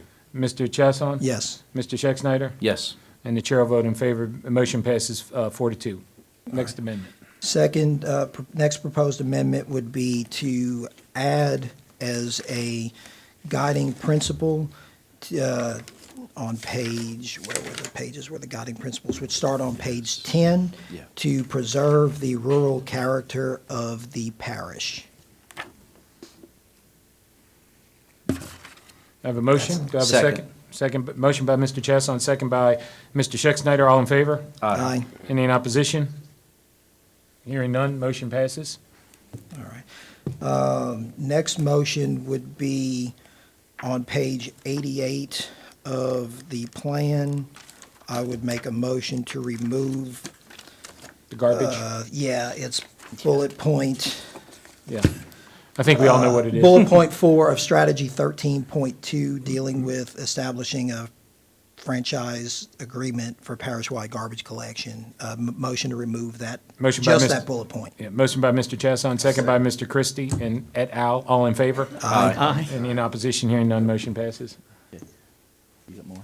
I don't know if you've got one, go ahead. I just need to look over my notes. Honestly, I'm really against this part. Page 59, page 82 are the highlights on it. All discussions concerning neighborhood hubs. I'd like that removed from the master plan. So you want to remove, Neighborhood hubs as an option. I don't think it's necessary and it's not wanted. all right, we got a motion by Mr. Schexnayder on removal of neighborhood hubs. Do I have a second by Mr. Christie? All in favor? Aye. Any in opposition? Me. Two. All right, we'll do a roll call vote. Mr. Dumas? No. Mr. Bishop? No. Mr. Christie? Yes. Mr. Chasson? Yes. Mr. Schexnayder? Yes. Chair votes against, nay on that, so we have a tie, so I don't think that passes. Is that correct, O'Neill? Does not pass. Okay. Any other amendment motions to the thing? I do have one question. Yeah. Is there a way that we can put a limit on the density in the unincorporated areas? Like in this master plan? That we can have a set limit? I mean, that's what a lot of people really are scared of. They were really worried about the density, potential densities. I would think you could make an amendment to the So- residential neighborhood section to include a density if you wanted. A maximum level density that, I mean, is that something that we can do, O'Neill? Can we put that in our? That's gonna be in the zoning change, because the densities are set by zoning ordinance. Right, but in our plan, can we make that recommendation in our plan that we do not want to have a zoning density greater than, 3 per acre or anything like that? Can we have a way that we can have that as a strategy or anything like that? It can be, you can make it as a strategy, but it's still a zoning issue. That's Correct. not a- No, I understand. Then I would like to make an amendment that we incorporate as a strategy in our residential area that we do not exceed the current limit of 3 per acre for residential. All right, motion by Mr. Schexnayder. Second. Second by Mr. Chasson. All in favor? Aye. Any in opposition? Do a roll call vote. Mr. Dumas. No. Mr. Bishop. No. Mr. Christie. Aye. Mr. Chasson. Aye. Mr. Schexnayder. Aye. Chair votes against, so that'd be another tie, 3-3, that does not pass. Okay. Any other, yes? I'd like to make a motion, if I may. Okay. There's a parcel of land on the West Bank that's got an industrial certificate on it, but it has a potential for other uses, including institutional and commercial and possibly some residential. I'd like to make a motion that the map, at least by note, designate that parcel may have other uses other than industrial. All right, we have a motion by Mr. Dumas, a second by Mr. Where out on the map, which part? It's Just so we know. that Where point the homeless, I river think. goes around like that. It's one of it was, I think, number 8, was it? Yeah. No, I know what he's talking about, but I want to make sure the record's clear which Yeah. part he's proposing to It's in the amend. A-band area? In the A-band area. Yeah, it was one of the, let me find the number of it so we can be explicit. It's number 8, I believe, isn't it? I think it was I 8. was trying to show her. 7, it's number 7. Number 7, okay. Motion by Mr. Dumas, second by Mr. Bishop, all in favor? Aye. Any in opposition? Hearing none, motion passes. Any other amendment motions? The other thing I had noted, and I don't know if we need to because we adopted the change comment, but I know someone made mention in one of the comments about the skate park, and then I think y'all amended to add in to include the skate park. I think the skate park is actually closed or is scheduled to be closed to make way for a community center, if I'm not mistaken. So I think we amended the plan to add that in, but I think it no longer exists. Is that right? I think the one you're speaking about is in the city of Gonzales, is it Yeah. not? But it's still Yeah, under parish control. And where we're putting it is just we have an inventory of recreational facilities, and someone called us who works there and asked us to put it in, so it's just saying there is one in the parish, but it's not. But I saying- think it's closed now. I think the parish closed it. So you've added it as something that we have as recreation, but we don't actually Yeah, have we it. could take it out. I mean, it's a very minor change, Yeah. so whatever you want to do There are with it, plans it's fine. to relocate it. Oh, well, we can leave it in, that's fine. It would probably be best. All right, any other amendment motions on the master plan? So I would, at this point, I'd like to make a motion to adopt the resolution and plan with all of the amendments that we've priorly approved. All right, I have a motion by Mr. Dumas, second Second. by Mr. Bishop, all in favor? Aye. Opposition? Aye. I would do a roll call vote. Mr. Dumas? Yes. Mr. Bishop? Yes. It was a motion to adopt the master plan as amended through the various amendments. Mr. Christie? Mr. Christie? Aye. Mr. Chasson?